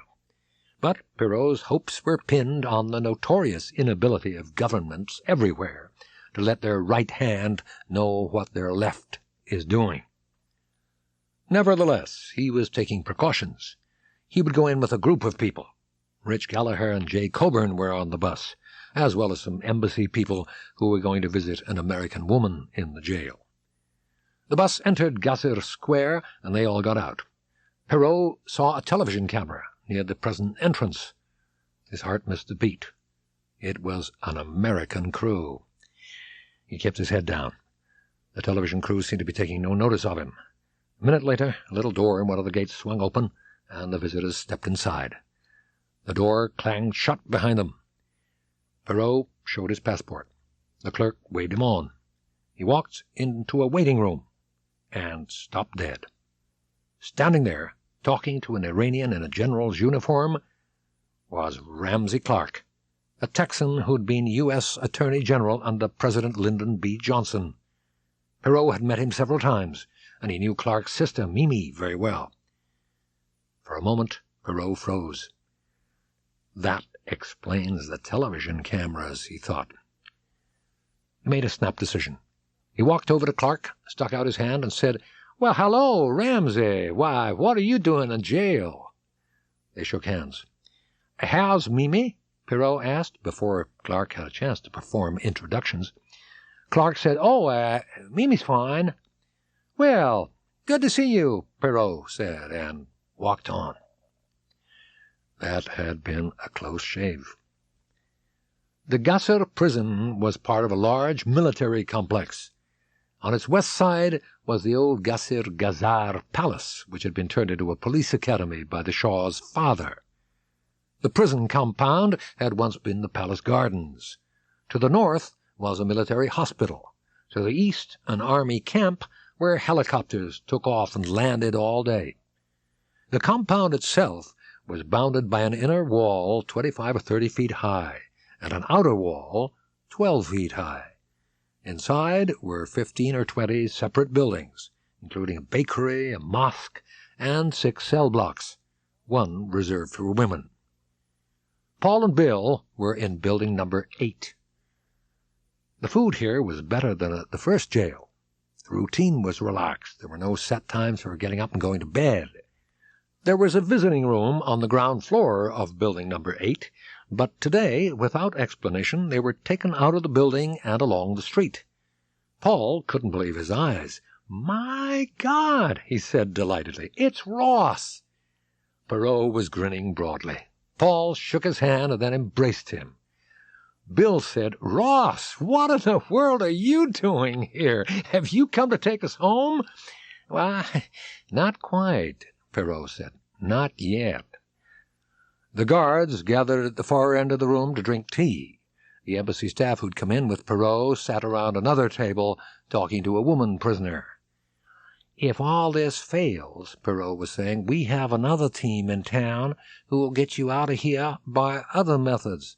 You'll recognize all the members of the team except one, the leader, an older man."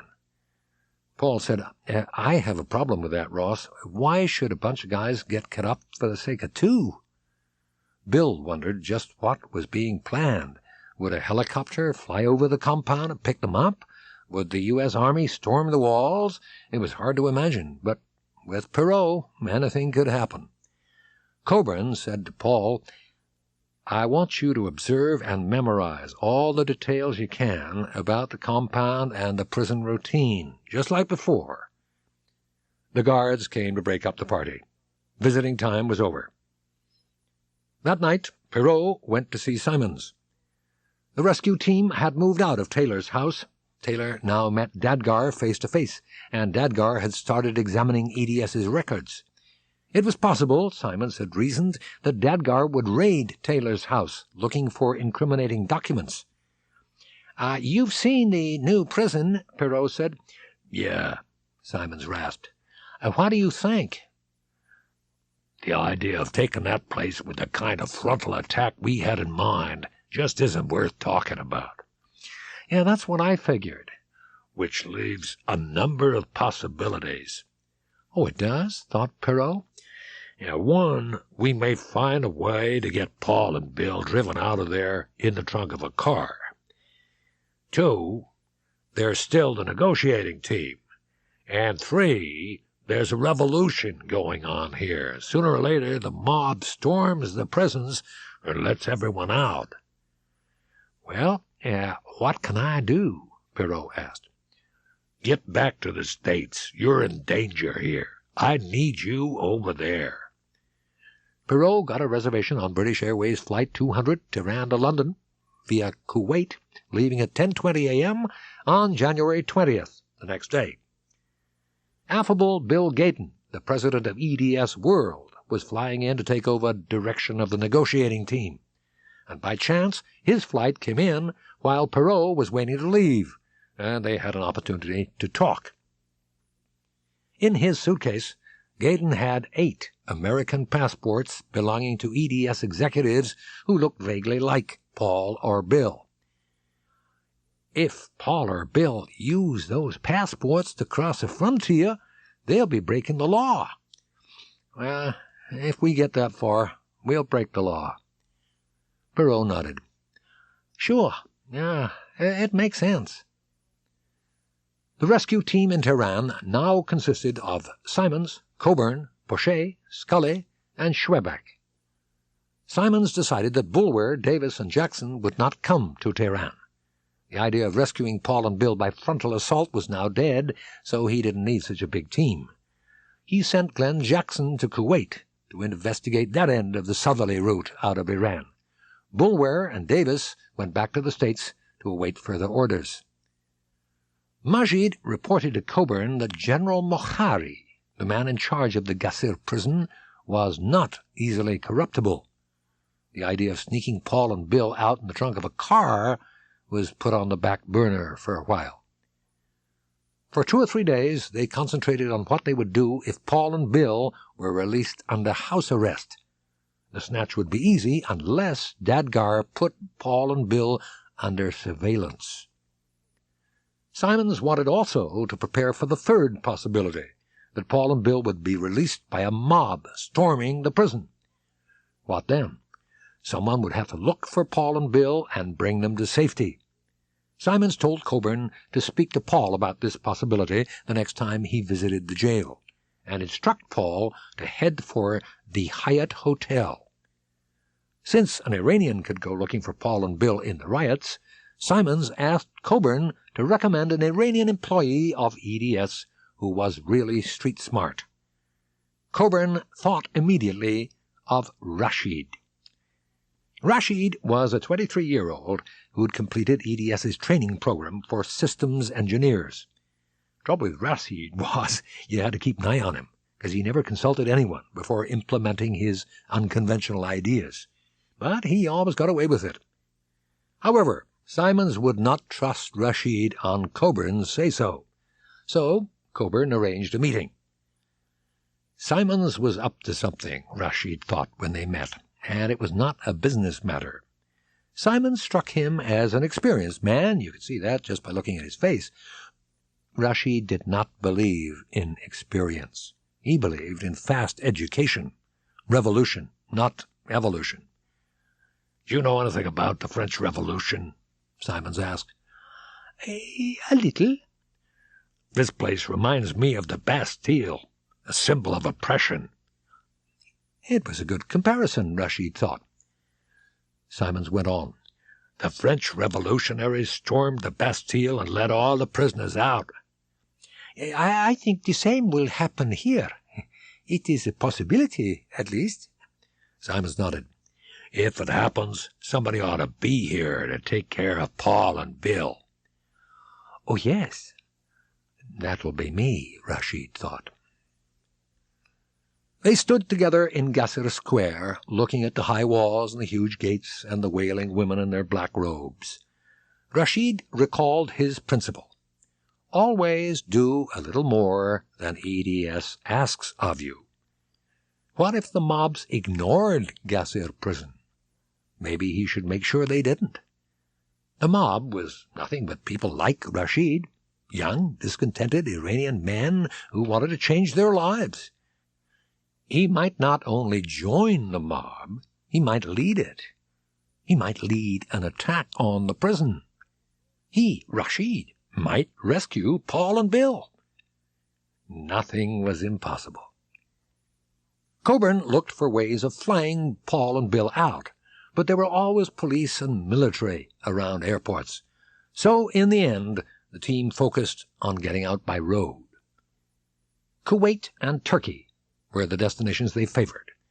Simons asked Coburn to have a trustworthy Iranian employee drive south all the way to the Persian Gulf to find out whether the road was passable and the countryside peaceful. Coburn asked the cycle man, so called because he zipped around Tehran on a motorcycle. A trainee systems engineer like Rashid, the cycle man was about 25, short and street smart. So the cycle man drove to the Persian Gulf. He came back a few days later and reported that anything was possible if you had enough money. You could get to the Gulf, and you could buy or rent a boat.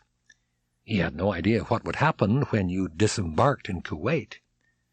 That question was answered by Glenn Jackson. He flew to Kuwait and moved into Bob Young's house, and then started looking around. The main question was, assuming the fugitives could reach the south of Iran and embark on a small boat, would they be able to land unnoticed in Kuwait? Normally, he'd been told, coastal patrols were very light. But the exodus from Iran had changed everything. There were thousands of Iranians who wanted to leave the country almost as badly as Paul and Bill did. The Kuwait Coast Guard was wise to all this. Everywhere Jackson looked, he saw, out at sea, at least one patrol boat. And they all appeared to be stopping all small craft. So, that left Turkey. Simons and Coburn decided to drive the road from Tehran to the Turkish border. Reconnaissance was a watchword with Simons, and he wanted to be familiar with every inch of his escape route before he embarked on it with Paul and Bill. He decided the best kind of car for the trip was a British Range Rover, a cross between a Jeep and a station wagon. There were no dealerships or used car lots open in Tehran now, so Coburn gave the cycle man the job of getting hold of 2 Range Rovers. Simons and Coburn took 2 Iranians with them, Majid and a cousin of Majid's, who was a professor at an agricultural college in Rezaie. They left Tehran early in the morning, with one of Keen Taylor's 55-gallon drums of gasoline in the back. They drove on through the afternoon on narrow but good country roads. The professor guided them into the town of Rezaie by remote roads, and they saw no roadblocks. The journey from Tehran had taken them 12 hours, and they were now an hour away from the border crossing at Sero. That evening they all had dinner, jela kebab, the Iranian dish of rice and lamb, with the professor's landlord, who happened to be a customs official. Majid gently pumped the landlord for information and learned that there was very little activity at the Sero frontier station.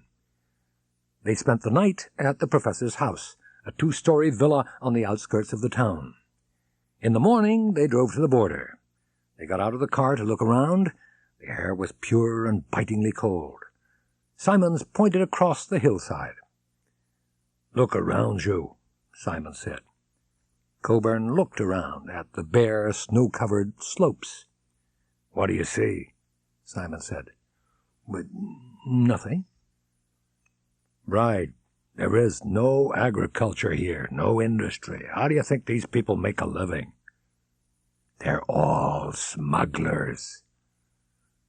They returned to the Range Rover and drove back into Rezaie. That evening, Simons explained his plan to Coburn. Simons, Coburn, Fouché, Paul, and Bill would drive from Tehran to Rezaiya in the 2 Range Rovers. They would bring Majid and the professor with them as interpreters. In Rezaiya, they would stay at the professor's house. Coburn would cross the border legitimately in one of the Range Rovers and link up with Boulware, who would also have a car on the Turkish side. Simons, Fouché, Paul, and Bill would cross on horseback with the smugglers. On the other side, they would meet Coburn and Boulware. They would all drive to the nearest American consulate and get new passports for Paul and Bill. Then they would fly to Dallas. They returned to Tehran the next day. Howell now believed that Paul and Bill were straightforward commercial hostages. Dadgar's investigation into corruption might be genuine, but he knew by now that Paul and Bill were innocent. Therefore, he must be holding them on orders from above. The Iranians had originally wanted either their promised computerized welfare system or their money back. Giving them their welfare system meant renegotiating the contract, but the new government was not interested in renegotiating, and in any case was unlikely to stay in power long enough to consummate a deal. If Dadgar could not be bribed, convinced of Paul's and Bill's innocence, or ordered by his superiors to release them on the basis of a new contract between EDS and the ministry, there remained to Howell only one option: pay the bail. He had learned, bit by bit, that there was an EDS rescue team in Tehran. He was astonished that the head of an American corporation would set in motion something like that. He was also reassured, for if he could only get Paul and Bill out of jail, somebody else was standing by to get them out of Iran.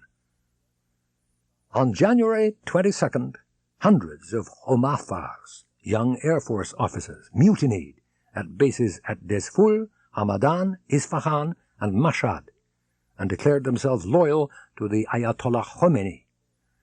The significance of the event was not apparent to National Security Advisor Zbigniew Brzezinski, who still expected the Iranian military to crush the Islamic Revolution, nor to Premier Shah Bakhtiar, who was talking about meeting the revolutionary challenge with a minimum of force, nor to the Shah, who, instead of going to the United States, was hanging on in Egypt, waiting to be summoned back to save his country in its hour of need.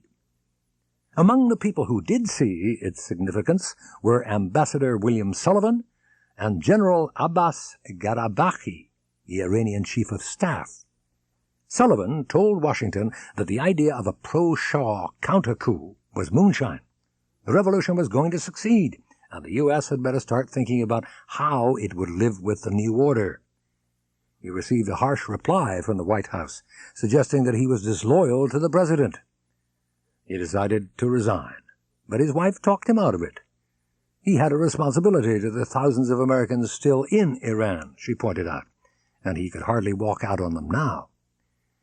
General Garabakhi also contemplated resigning. He was in an impossible situation. He'd sworn his oath of loyalty, not to the parliament or the government of Iran, but to the Shah personally, and the Shah was gone. For the time being, Garabakhi took the view that the military owed loyalty to the Constitution of 1906, but that meant little in practice. Theoretically, the military ought to support the Bakhtiar government. Garabakhi had been wondering for some weeks whether he could rely on his soldiers to follow orders and fight for Bakhtiar against the revolutionary forces. The revolt of the Homafars showed that he could not. He realized, as Brzezinski did not, that an army was not a machine to be switched on and off at will, but a collection of people, sharing the aspirations, the anger, and the revivalist religion of the rest of the country. The soldiers wanted a revolution as much as the civilians. Garabakhi concluded that he could no longer control his troops, and he decided to resign. On the day that he announced his intention to his fellow generals, Ambassador William Sullivan was summoned to Prime Minister Bakhtiar's office at 6 o'clock in the evening. Sullivan had heard from U.S. General Dutch Heiser of Garabakhi's intended resignation, and he assumed that this was what Bakhtiar wanted to talk about. Bakhtiar waved Sullivan to a seat, saying with an enigmatic smile, "Nous serons trois." There will be 3 of us. Bakhtiar always spoke French with Sullivan. A few minutes later, General Garabakhi walked in. Bakhtiar spoke of the difficulties that would be created if the general were to resign. Garabakhi began to reply in Farsi, but Bakhtiar made him speak French. As the general talked, he toyed with what seemed to be an envelope in his pocket. Sullivan guessed it was his letter of resignation. As the two Iranians argued in French, Bakhtiar kept turning to the American ambassador for support. Sullivan secretly thought Garabakhi was absolutely right to resign, but his orders from the White House were to encourage the military to support Bakhtiar, so he doggedly argued against his own convictions that Garabakhi should not resign. After a discussion of half an hour, the general left without delivering his letter of resignation. Bakhtiar thanked Sullivan profusely for his help, but Sullivan knew it would do no good. On January 24th, Bakhtiar closed Tehran's airport to stop Khomeini from entering Iran. It was like opening an umbrella against a tidal wave. On January 26th, soldiers killed 15 pro-Khomeini protesters in street fighting in Tehran. 2 days later, Bakhtiar offered to go to Paris for talks with the Ayatollah. For a ruling prime minister to offer to visit an exiled rebel was a fantastic admission of weakness, and Khomeini saw it that way. He refused to talk unless Bakhtiar first resigned. On January 29th, 35 people died in the fighting in Tehran, and another 50 in the rest of the country. Garabakhi, bypassing his prime minister, began talks with the rebels in Tehran and gave his consent to the return of the Ayatollah. On January 30th, Sullivan ordered the evacuation of all non-essential embassy personnel and all dependents. On February 1st, Khomeini came home. His Air France jumbo jet landed at 9:15 a.m. 2 million Iranians turned out to greet him. At the airport, the Ayatollah made his first public statement. "I beg God to cut off the hands of all evil foreigners and all their helpers." Simon saw it all on TV. Then he said to Coben, "That's it. The people are going to do it for us. The mob will take that jail." At midday on February 5th, John Howell was on the point of getting Paul and Bill out of jail. Dadgar had said that he'd accept bail in one of 3 forms: cash, a bank guarantee, or a lien on property. Cash was out of the question in the lawless city of Tehran. There had to be a document that gave Dadgar the money and at the same time gave Paul and Bill their freedom. Meanwhile, Howell's boss, Tom Luce, thought about the third option, a lien on property, and came up with a wild and wacky idea that might just work, pledging the U.S. Embassy in Tehran as bail for Paul and Bill. The State Department was by now loosening up, but was not quite ready to pledge its Tehran embassy as bail. However, it was ready to give the guarantee of the United States government. That in itself was unique. The USA standing bail for 2 jailed men. Right now, Dadgar was in a meeting with Lou Goltz, Consul General at the embassy. Howell had not been invited to attend, but Abul Hassan was there for EDS. There was a tap at Howell's door, and Abul Hassan walked in. Howell could tell from his face that he brought bad news. What happened?" "He turned us down," Abul Hassan said. "Why?" "He won't accept the guarantee of the United States government." "Did he give a reason?" "There is nothing in the law that says he can accept that as bail. He has to have cash, a bank guarantee." "Or a lien on property. I know." Howell felt numb. He frowned. What would happen if he succeeded in putting up bail in the legally required form? Would Dadgar then feel he'd covered his rear and release Paul and Bill? Or would he invent another excuse? There was only one way to find out. Iran exploded into revolution on Friday, February 9th, 1979.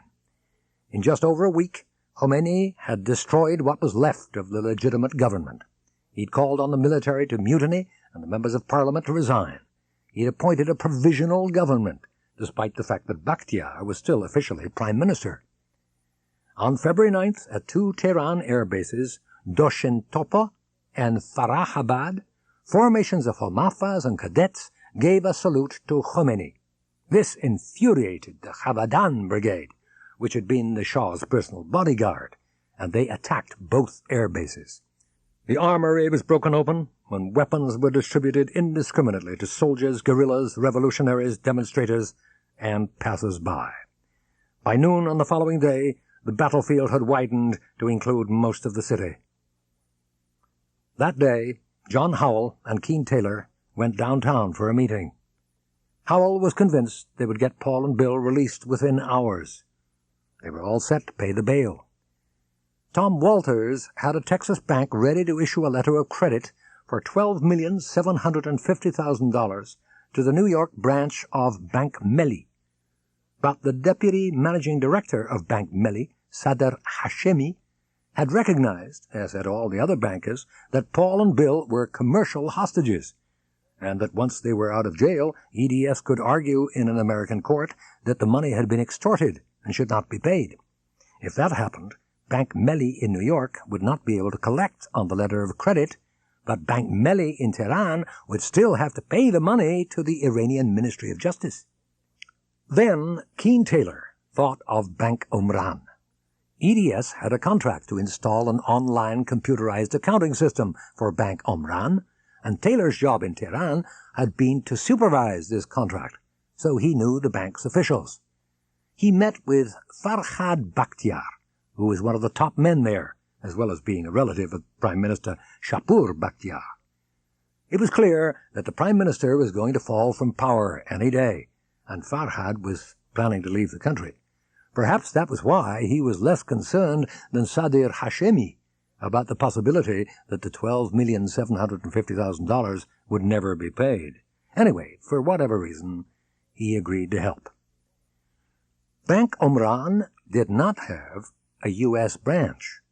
How then could EDS pay the money? It was agreed that the Dallas bank would lodge its letter of credit with the Dubai branch of Bank Omran by a system called tested telex. Dubai would then call Tehran on the phone to confirm that the letter of credit had been received, and the Tehran branch of Bank Omran would issue the guarantee to the Ministry of Justice. There were delays. Everything had to be approved by the board of directors of Bank Omran and by the bank's lawyers. The last people who had to approve the deal were the Iranian Central Bank. Getting that approval was the task Howell and Taylor had set themselves for Saturday, February 10th. At the Central Bank, they had a long wait to see Mr. Farhang, who would give approval. Eventually, he stuck his head out of his office and said the deal had already been approved and the approval notified to Bank Omran. This was good news. They got back into the car and headed for Bank Omran. Bank Omran was opposite a hospital, and the dead and wounded were being brought in from the battle zones. They had resolved the bail problem not a moment too soon. Not only Paul and Bill, but now Howell and Taylor and all of them were in grave danger. They had to get out of Iran fast. Howell and Taylor went into the bank and found Farhad. "The central bank has approved the deal," Howell told him. "I know." "Why, is the letter of agreement all right?" "No problems."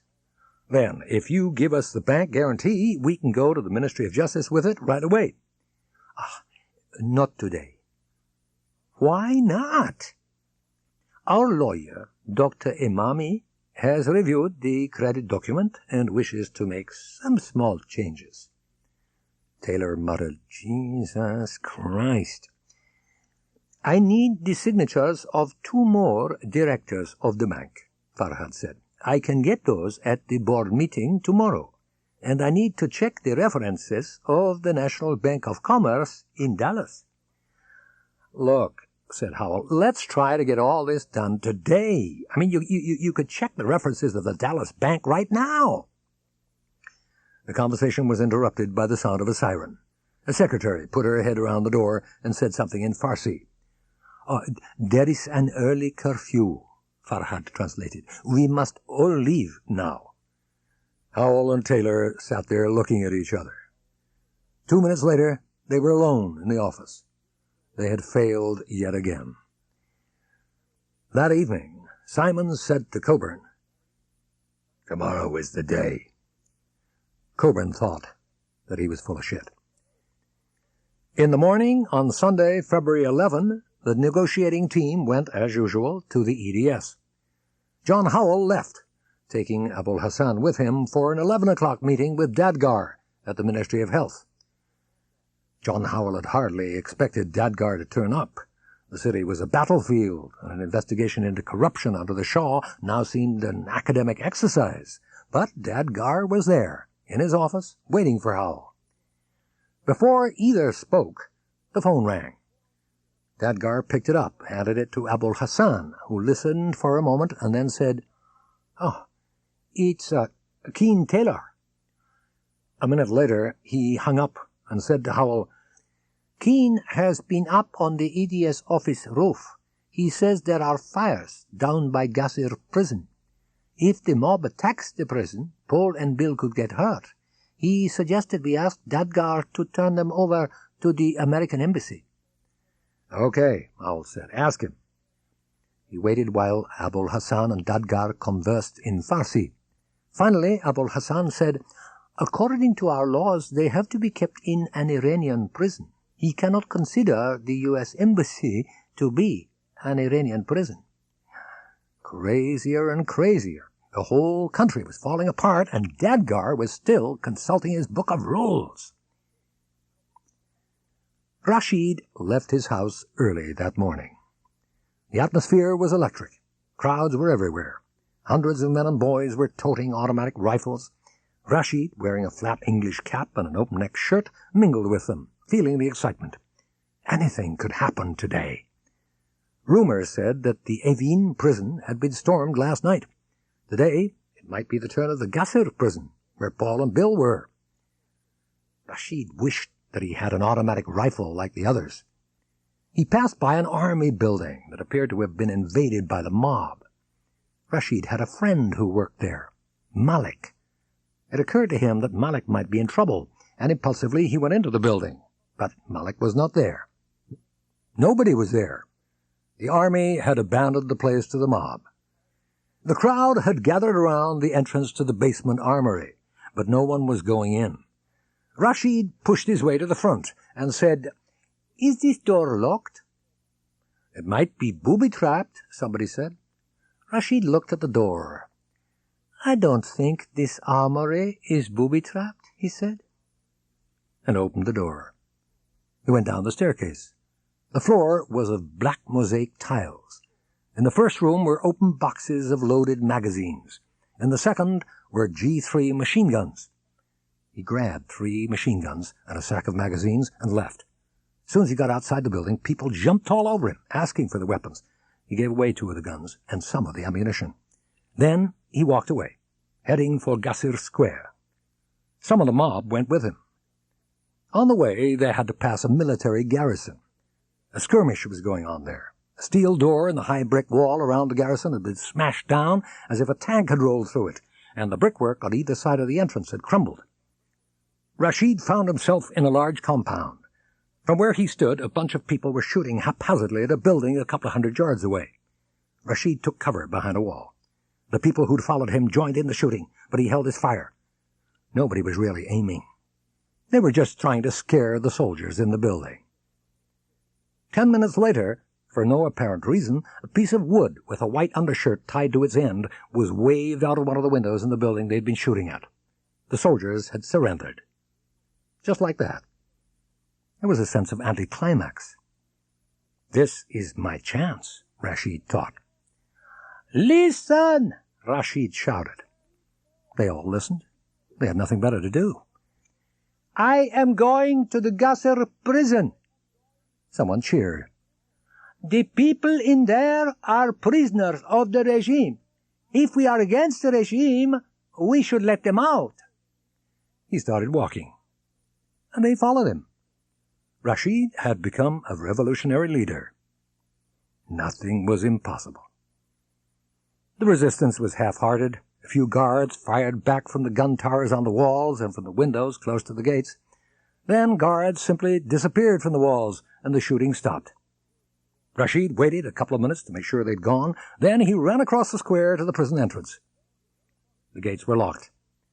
In the brick wall beside the gates was a little barred window.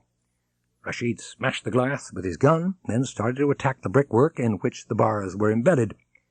3-4 others crowded around. Soon the bars came out and fell to the ground. Rashid wriggled through the window. He was inside. Anything was possible. He found himself in a little guard room. There were no guards. He put his head out the door. Nobody. He wondered where the keys to the cell blocks were kept. He went out of the office, past the big gates, to another guard room on the far side of the entrance. There he found a big bunch of keys. He returned to the gates. Inset into one of them was a small door secured by a simple bar. Rashid lifted the bar and opened the door. The mob poured in. Rashid stood back. He handed the keys to anyone who would take them, saying, "Open every cell. Let the people go." They swarmed past him. His career as a revolutionary leader was over. He had achieved his objective. He, Rashid, had led the storming of the Qasr prison. Now he had to find Paul and Bill among the 11,800 inmates of the jail. Bill woke up at 6 o'clock. All was quiet. He had slept well, he realized with some surprise. Paul woke up around 7. The shooting started around 8. The prisoners speculated about what might be going on outside, but no one had any hard information. It began to look as if today would be the day. The guards were not following their normal routines. Today, everything was different. The guards appeared nervous, whispering in corners, hurrying everywhere. The sounds of battle outside grew louder. With all this going on, was it possible that today would end like any other day? We might escape, Bill thought, or we might get killed. But surely we won't be turning off the TV and lying down on our bunks as usual tonight. At about 10:30, he saw most of the officers crossing the prison compound, heading north, as if they were going to a meeting. They hurried back half an hour later. The major in charge of building number 8 went into his office. He emerged a couple of minutes later in civilian clothes. Lunch came a little before noon. The firing seemed very close now. 3 of the guards in building number 8 suddenly appeared in civilian clothes. This had to be the end. Paul and Bill went downstairs and into the courtyard. Now the guards in the gun towers were firing into the streets outside. The prison must be under attack. The sentry who normally guarded the courtyard gate had gone, and the gate was open.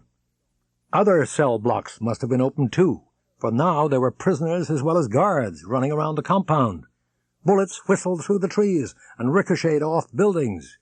Everyone was leaving, yet still Paul and Bill hesitated.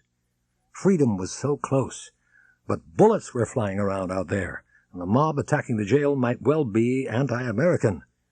On the other hand, if the authorities were somehow to regain control of the prison, Paul and Bill would have lost their last chance of escape. There were more and more people out in the compound, flocking toward the prison entrance. Looking that way, Bill saw smoke. Paul saw it at the same moment. The fire tipped the balance. Their decision was made. They had about $2,000 each, money that Keene Taylor had brought in. Paul had some cigarettes. They took nothing else. They went out of the building and crossed the little courtyard, then hesitated at the gate. There was now a sea of people, like a crowd leaving a sports stadium, walking and running in one mass toward the prison gates. They were swept into the throng like twigs dropped into a fast-flowing stream. The chaos around the main prison entrance was worse. Paul and Bill held back and managed to detach themselves from the crowd for fear of being crushed. It seemed that the prison gates must still be shut, for scores of people were trying to climb the immense exterior wall. Paul and Bill stood watching, wondering what to do. To the right of the gates, the buildings were burning. To the left, some distance away, Bill saw an Iranian prisoner waving, as if to say, "This way." A building seemed to be going up on the far side, and there was a steel door in the wall to allow access to the site. Looking more closely, Bill could see that the waving Iranian had got the steel door open. They ran over. Several other prisoners followed. They went through the door and found themselves trapped in a kind of cell without doors or windows. There was a smell of new cement. Builders' tools lay around. Someone grabbed a pickaxe and swung it at the wall. The fresh concrete crumbled quickly. 2 or 3 others joined in, hacking away with anything that came to hand. Soon the hole was big enough. They dropped their tools and crawled through. They were now between the 2 prison walls. The inner wall behind them was the high one, 25-30 feet. The outer wall, which stood between them and freedom, was only 10 or 12 feet high. An athletic prisoner managed to get up on top of the wall. Another man stood at its feet and beckoned. A third prisoner went forward. The man on the ground pushed him up, the one on top pulled, and the prisoner went over the wall. It happened very quickly then. Paul took a run at the wall. Bill was right behind him. Bill's mind was a blank. He ran. He felt a push helping him up, then a pull. Then he was at the top, and he jumped. He landed on the pavement. Got to his feet. Paul was right beside him. "We're free," thought Bill. "We're free." He felt like dancing. Coburn put down the phone and said, "That was Rashid. The mob has overrun the prison." "Good," said Simons. "What do we do now?" said Coburn. Nothing. Rashid is there. Rashid is there. If those 2 can't take care of Paul and Bill, we sure as hell won't be able to. If Paul and Bill don't turn up by nightfall, we'll do what we discussed. You and Rashid will go out on the motorcycle and search."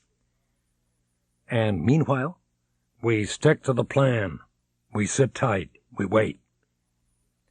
On the roof of EDS, the negotiating team could see the fires spreading uptown. The noise of shooting was also coming closer to where they stood. John Howell and Abul Hassan returned from their meeting with Dadgar. "Well," said Gaydon to Howell, "what did that bastard say?" He won't let them go." Bastard." A few minutes later, they all heard a noise that sounded distinctly like a bullet whistling by. A moment later, the noise came again. They decided to get off the roof. They went out and jumped into 2 cars, then headed up the Shanshai Expressway at top speed. The streets were packed, and there was a carnival atmosphere. Taylor drove straight through 3 roadblocks, but nobody minded. They were all dancing. They reached the Hyatt and assembled in the sitting room of the 11th floor corner suite that Gaydon had taken over from Perot. They were joined by Rich Gallagher's wife, Kathy, and her white poodle, Buffy. "What do we do next?" Gaydon asked. Nobody had any ideas.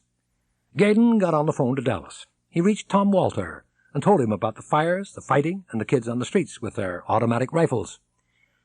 "And that's all I got to report," he finished. Keen Taylor went out of the bedroom and lay down. He was dozing on Gaydon's bed when the phone rang. A breathless Iranian voice said, "Are Paul and Bill there?" "What?" said Taylor. "Rashid, is that you?" "Are Paul and Bill there?" Rashid repeated. "Well, no. What do you mean?" "Okay, I'm coming. Rashid hung up. As Gaydon told Walter about Rashid's call, Taylor wondered what it meant. Why would Rashid imagine Paul and Bill might be at the Hyatt? They were in jail, weren't they? A few minutes later, Rashid burst into the room, dirty, smelling of gun smoke, with clips of G3 ammunition falling out of his pockets, talking a mile a minute so that nobody could understand a word. Taylor calmed him down. Eventually, he said, "We hit the prison. Paul and Bill were gone." Paul and Bill stood at the foot of the prison wall and looked around. The scene in the street reminded Paul of a New York parade. "Let's get out of here," said Paul. "Well, where do we go? The U.S. Embassy? The French Embassy?" "Oh, the Hyatt." Paul started walking, heading north. "What do you say we hitchhike?" he asked Bill. "All right, let's give it a try." Paul stood at the roadside and waved at the next car that came along. He remembered not to stick out his thumb the American way. This was an obscene gesture in Iran. The car stopped. There were 2 Iranian men in it. Paul and Bill got in the back. Paul decided not to mention the name of the hotel. "We're headed north," Paul said. The car pulled away. It began to get dark. Bill leaned forward. "Boy, it's getting a bit late," he said. "Sure would be nice if you all could take us to the Hyatt Hotel. We'd be happy to, thank you, give you something for taking us there." "Okay," said the driver. He didn't ask how much. The car went on past wrecked and burning buildings, turned back every now and then by street barricades, but at last they saw the Hyatt. "Oh, boy," said Paul feelingly, "an American hotel." They drove into the forecourt. Paul was so grateful that he gave the Iranian $200. The car drove off. Paul and Bill waved, then walked into the hotel. The magnificent lobby was deserted. They walked to the reception desk. After a moment, someone came out from an office. Paul asked for Bill Gaydon's room number. The clerk checked and told him there was no one of that name registered. "Well, how about Bob Young?" "No." "Rich Gallagher?" "No." "J. Coburn?" "No." "I've got the wrong hotel," Paul thought. "How could I have made a mistake like that?" "Well, what about John Howell?" he said, remembering the lawyer. "Oh, yes," the clerk said at last, and gave them a room number on the 11th floor. They went up in the elevator. They found Howell's room and knocked. There was no answer. Bit by bit, Keen Taylor got the story out of Rashid. He had searched every building in the compound. He then returned to the Hyatt by the route Paul and Bill were most likely to take. While he was telling his story, Coburn arrived, all set to go looking for Paul and Bill on Majid's motorcycle. Gaydon got on the phone to tell Dallas the latest news. Rashid and Taylor left the suite and walked down the corridor. Suddenly Rashid yelled, "I thought you were dead!" and broke into a run. Then Taylor saw Paul and Bill. Rashid was hugging them both, screaming, "I couldn't find you! I couldn't find you!" Taylor ran up and embraced Paul and Bill. "Thank God," he said. Rashid ran back into Gaydon's suite, yelling, "Paul and Bill are here! Paul and Bill are here!" An instant later, Paul and Bill walked in, and all hell broke loose. It was an unforgettable moment. Everyone was yelling, no one was listening, and they all wanted to hug Paul and Bill at the same time. Gaydon was bellowing into the phone, "We got the guys! We got the guys! Fantastic! They just walked in the door! Fantastic!" Somebody yelled, "We beat them! We beat those sons of bitches! We did it! In your ear, Dadgar!" Buffy barked like a mad thing. J. Coburn quietly left the suite and called Simons. "It's Jay. They got here." "Oh, good." "The security is all shot to hell here. They're using the names over the phone. Everybody's wandering around. We have Iranian employees walking in." "Get a couple of rooms away from the others. We'll be right there." A few minutes later, Simons walked in. It was incredible. Suddenly, Simons was in charge. The phone rang. John Howell answered it. "It's Abul Hassan." The room went very quiet. "Dadgar said, 'Did you know the Americans are out of jail?'" Abul Hassan said. "All right," Simon said. "Tell Abul Hassan to give Dadgar a message. Say we're searching for Paul and Bill, but meanwhile we hold Dadgar personally responsible for their safety." Howell smiled and nodded and began speaking to Abul Hassan. Simons turned to Gaydon. "Call the American embassy. Yell at them a little. They got Paul and Bill thrown in jail. Now the jail has been stormed and we don't know where they are. But we hold the embassy responsible for their safety. Make it convincing. There must be Iranian spies at the embassy. You can bet your ass Dadgar will have the text of that message in minutes." Simons, Coburn, and Pochet, with Paul and Bill, moved to the new suite Coburn had taken on the floor above. Paul took a hot bath. He'd been longing for it. Bill took a shower. His euphoria had gone. Gradually it dawned on him that he was still in danger. While Simons, Coburn, and Bill were discussing this in the sitting room of the suite, the phone rang. Simons stared at it. It rang again. "Who the hell knows we're here?" Simons said. Coburn shrugged. Simons picked up the phone and said, "Hello?" He hung up. "Nobody there. We're going to leave." They found it hard to believe. On the run again? Paul and Bill were ready. Coburn and Pochet were waiting. The five of them walked to the elevator. As they were going down, Simons said, "Now let's just walk out of here like it was the normal thing to do." Pochet threw open the doors of the first Range Rover. Paul and Bill jumped in. Pochet started the engine and pulled away fast. Simons and Coburn got in the second car and followed. The whole team gathered at EDS headquarters on Forest Lane. Tom Walter, T.J. Marquis, Merv Stauffer, Perot's secretary Sally Walter, and lawyer Tom Luce. "I'm going to go to Washington right away," Perot told him. "Our best hope is still an Air Force jet out of Tehran." Stauffer said, "I don't know about flights to Washington on Sundays." "Charter a jet," Perot said. Stauffer picked up the phone. "Now the military has promised to help us, but we can't rely on them. They may have bigger fish to fry. The likeliest alternative is for the team to drive out via Turkey. In that event, the plan is for us to meet them at the border, or if necessary, fly into the northwest of Iran to pull them out. We need to assemble the Turkish rescue team. Bulwer is already in Istanbul. Schweibach, Scully, and Davis are in the States. Somebody call them and have the three of them meet me in Washington." Stauffer put down the phone and said, "There's a Lear jet waiting for you at Love Field." "Good." T.J. Marquis picked up the phone. It was Perot. "I've been to the Pentagon, and they can't fly the guys out. They're grounded in Tehran. But I have all kinds of maps and stuff so we can fly in ourselves. Now, this is what I need.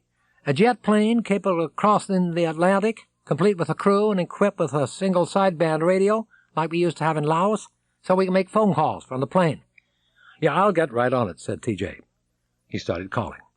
On his 8th call, T.J. struck lucky and managed to charter a plane that fitted all of Ross's specifications.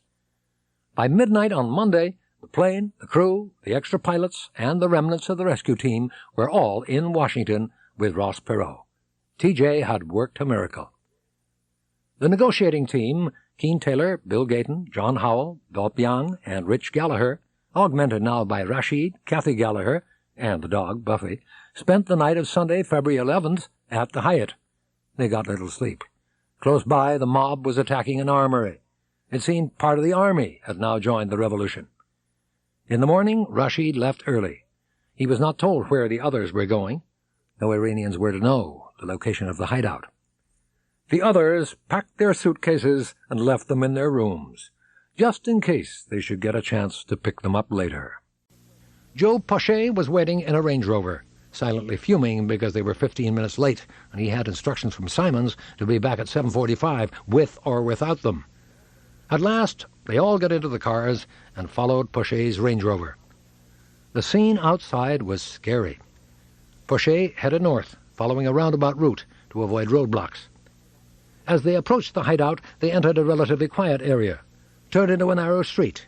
Then, half a block down, they drove through gates into a walled garden with an empty swimming pool. They all went in. During Monday, Dadgar continued to search for Paul and Bill. Simons decided they could not stay at the house more than 48 hours.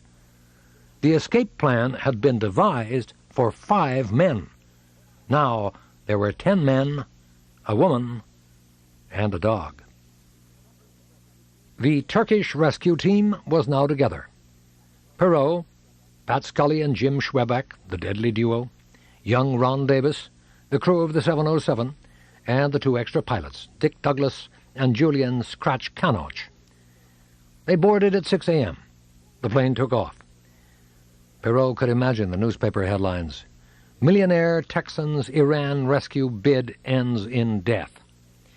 He put all that out of his mind. The decision was made. If you go through life thinking about all the bad things that can happen, you soon talk yourself into doing nothing at all. Concentrate on the problems that can be solved. The chips are on the table. The wheel is in spin. The last game has begun. On Tuesday, the U.S. Embassy announced that evacuation flights for all Americans in Tehran would leave during the coming weekend. Simons got Coburn and Pache in one of the bedrooms of the place and closed the door. "This solves one of our problems," he said. "I want to split them up at this point in the game. Somebody can take the embassy evacuation flight, leaving a manageable group for the overland trip. So the clean team is the Gallaghers, Bob Young, and John Howell, led by Joe. The dirty team is me, Jay, Keen Taylor, Bill Gaydon, Paul, Bill, and 2 Iranian drivers. Let's go tell them. The clean team move into the embassy compound as soon as possible," Simon said. The dirty team would leave tomorrow morning. Coburn had to organize the Iranian drivers. As it happened, there was only one Iranian willing to go with them. That was Rashid. Paul and Bill had each picked a passport from the ones Gaydon had brought from the States, and Simons had made them learn all the details. The tension mounted as the men discussed details of the journey they would begin within the next few hours. The story they would tell, if questioned, would be as close to the truth as possible. Always Simon's preference when lying. In support of that story, they would carry no weapons. They also decided to leave behind the 55-gallon fuel drums, on the grounds that they made the team look too professional, too organized for businessmen quietly driving home. They would, however, take a lot of money. Joe Pache and the clean team had gone off with $50,000, but Simon's crew still had around $250,000, some of it in Iranian rials, Deutschmarks, sterling, and gold. Coburn got on the phone to Dallas and spoke to Merv Stauffer. Merv explained that Perot had contingency plans to fly into northwest Iran from Turkey to pick up the dirty team if necessary. Perot wanted the Range Rovers to be clearly identifiable from the air, so he proposed that each of them should have a large X on its roof, either painted or made of black electrician's tape. If a vehicle had to be abandoned because it broke down or ran out of gas, or for any other reason, the X should be changed to an A. It was almost 5 a.m. "Good luck." "Bye, Merv." Coburn hung up. "All right," said Simons. "Let's get this show on the road." As they were getting into the cars, Rashid said, "Paul, you drive the second car, please. You are dark enough to pass for an Iranian, if you don't speak." Paul glanced at Simons. Simons gave a slight nod. Paul got behind the wheel. The dirty team blew out of Tehran like a breeze. The city looked like a battlefield from which everyone had gone home. Statues had been pulled down, cars burned, and trees felled to make roadblocks.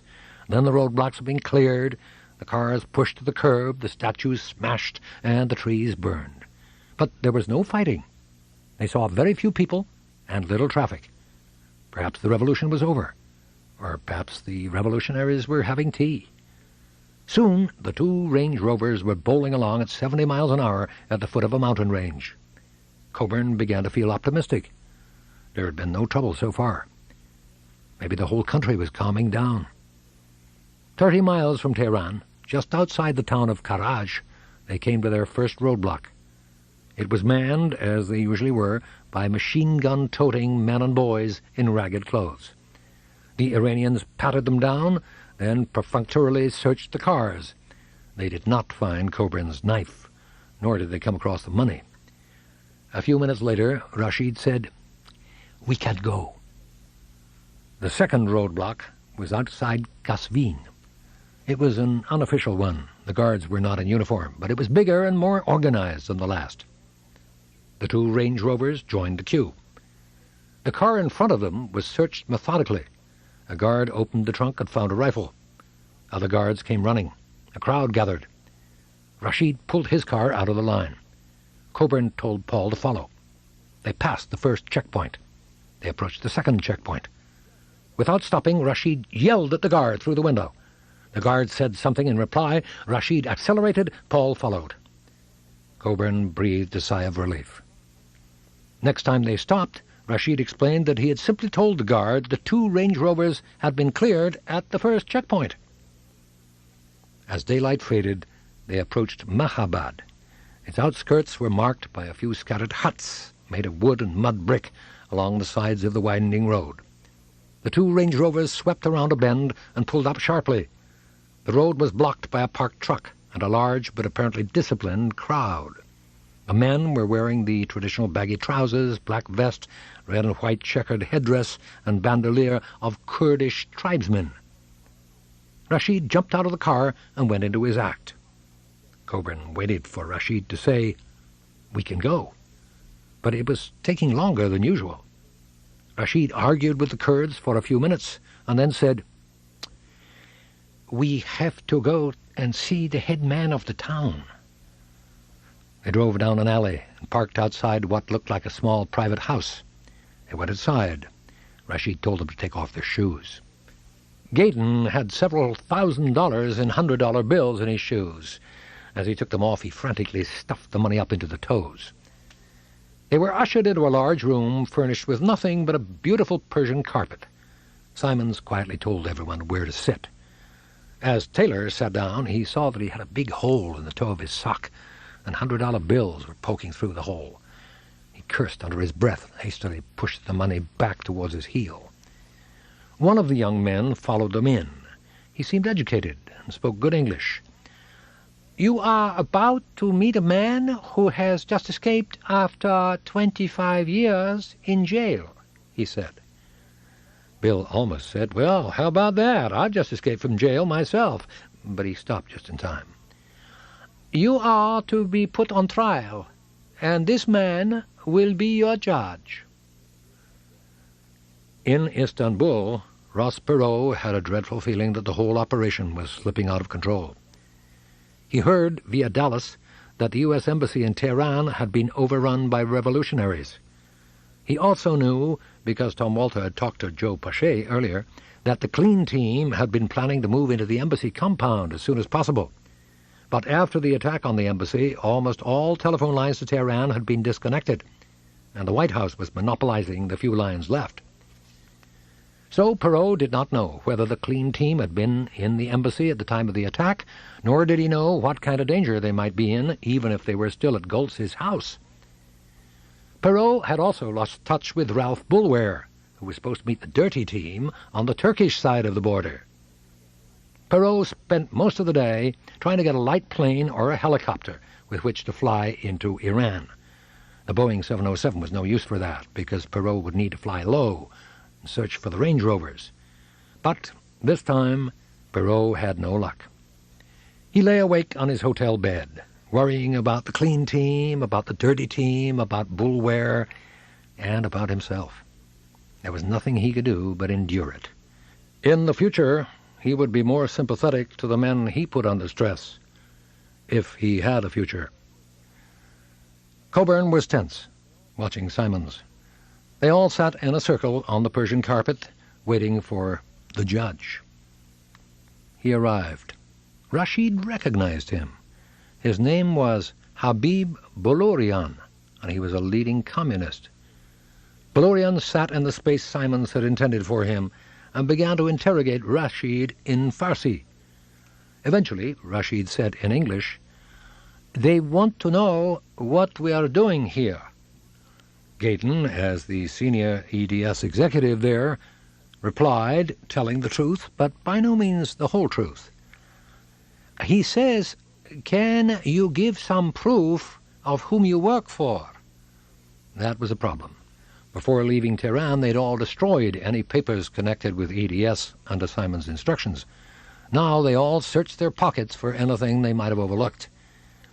Keen Taylor found his health insurance card with Electronic Data Systems Corporation printed across the bottom. He handed it to Bolorian, saying, "Electronic Data Systems is the parent company of PDS." Bolorian got up and left the room. Everyone waited in silence. Coburn thought, what now? Bolorian walked back in, loading a gun. He said something in Farsi. Coburn gathered his muscles to spring. It'd be a hell of a mess if they opened fire in this room. Rashid said, "He says we are all his guests and must drink tea." Simon's face was expressionless. Tea was served. It was now dark outside. Rashid asked whether there was somewhere the Americans could spend the night. "You will be our guests," said Balorian through Rashid. "I will personally look after you." Coburn thought, for that he needs a gun. He went on, "In the morning, our mullah will write a note to the mullah of Rezaiye asking him to let you pass." They reached the outskirts of Rezaiye late in the morning. It was a large town by the standards of the Iranian provinces. It had plenty of concrete and stone buildings and a few paved roads. The convoy pulled up in a main street. Distant shouting could be heard. Rashid went into a building, presumably a hotel, and the others waited. Coburn felt optimistic. He didn't put prisoners into a hotel before shooting them. This was just administrative hassle. Rashid came out of the hotel and said, "They don't want to know about a bunch of Americans going into their hotel. They won't take the risk. We have to go to revolutionary headquarters." They drove on. The convoy stopped at what appeared to be a school. Coburn breathed a sigh of relief as the courtyard gate closed behind him. The guards led the Americans toward the school building on one side of the courtyard. Coburn could tell the Kurds were getting jumpy. To their surprise, they found themselves in hostile territory. They produced the note from the Mahabad mullah. There was more argument. Eventually, Rashid said, "You all wait here. I'm going inside to talk to the leader of the Revolutionary Committee." He was taken up the steps and disappeared. Rashid asked himself, what will be the psychology of the leader of the Revolutionary Committee? He has a million things to do, Rashid thought. He has just taken control of this town, and he has never been in power before. All he wants to do, Rashid concluded, is cross things off his list. Rashid's escort said in Farsi, "This man comes from Mahabad with a letter from the mullah. He has 6 Americans with him." Rashid thought of a movie he'd seen in which a man got into a guarded building by flashing his driving license instead of a pass. If you had enough confidence, you could undermine people's suspicions. "No, I come from the Tehran Revolutionary Committee," Rashid said. "There are 5,000 or 6,000 Americans in Tehran, and we have decided to send them home. The airport is closed, so we will bring them all out this way. Obviously, we must make arrangements and set up procedures for handling all these people. That is why I am here. But you have many problems to deal with. Perhaps I should discuss the details with your subordinates." "Yes," said the leader, and waved them away. It was the technique of the big lie, and it had worked. Paul was deeply grateful to see Rashid coming down the steps of the schoolhouse. It had been a long wait. Nobody had actually pointed guns at them, but they had got an awful lot of hostile looks. "We can go to the hotel," said Rashid. Leaving the others at the hotel, Rashid took one of the Range Rovers and drove back to the revolutionary headquarters. He went into the courtyard. The deputy leader was there, leaning against a Mercedes. Rashid started talking to him about the problems of bringing 6,000 Americans through the town on the way to the border. He got on to the subject of documentation. Perhaps the Rezaiya Committee should issue passes to the Americans, authorizing them to go through Cerro. He, Rashid, would certainly need such a pass today to take these 6 Americans through. He suggested the deputy and he should go into the school and draft a pass. The deputy agreed. They went into the library. Rashid found paper and pen, gave them to the deputy. "What should we write?" said Rashid. "Probably we should say the person who carries this letter can take 6 Americans through Cerro. Oh, no, say Barzagan or Sero, in case Sero is closed. The deputy wrote. And maybe we should say, it is expected that all guards will give their best cooperation and assistance, and they are fully inspected and identified, and, if necessary, escort them. The deputy wrote it down. Then he signed his name. Rashid said, maybe we should put Islamic Revolution Commandant Committee. The deputy did so. Rashid looked at the document. It seemed somehow inadequate, improvised, needed something to make it look official. He found a rubber stamp and an inking pad and stamped the letter. Then he read what the stamp said. Library of the School of Religion, Rizayeh, founded 1344. Rashid put the document into his pocket. We can talk some more about these arrangements tomorrow, Rashid went on. I would like to go to Sero now to discuss the problem with the border officials there. Okay. Rashid walked away. Nothing was impossible. He got into the Range Rover. It was a good idea to go to the border, he decided. He could find out what the problems might be before making the trip with the Americans. Rashid did the 40-mile journey in a little over an hour. He pulled up at the station in his Range Rover. The guards were suspicious of him. He showed them the pass written by the deputy leader. The guards called Rizayeh and, they said, spoke to the deputy, who vouched for Rashid. He stood looking across to Turkey. The border station was under the control of the village of Sero, just half a mile away down a mountain track. Rashid decided he would go and see the village chief to establish a friendly relationship and smooth the way for later. He was about to turn away when two cars drove up on the Turkish side. A tall black man in a leather coat got out of the first car and came to the chain on the edge of no man's land. Rashid's heart leapt. He knew that man. He started waving and yelled, Ralph! Ralph Bulwer! Hey, Ralph! The consul called Perot.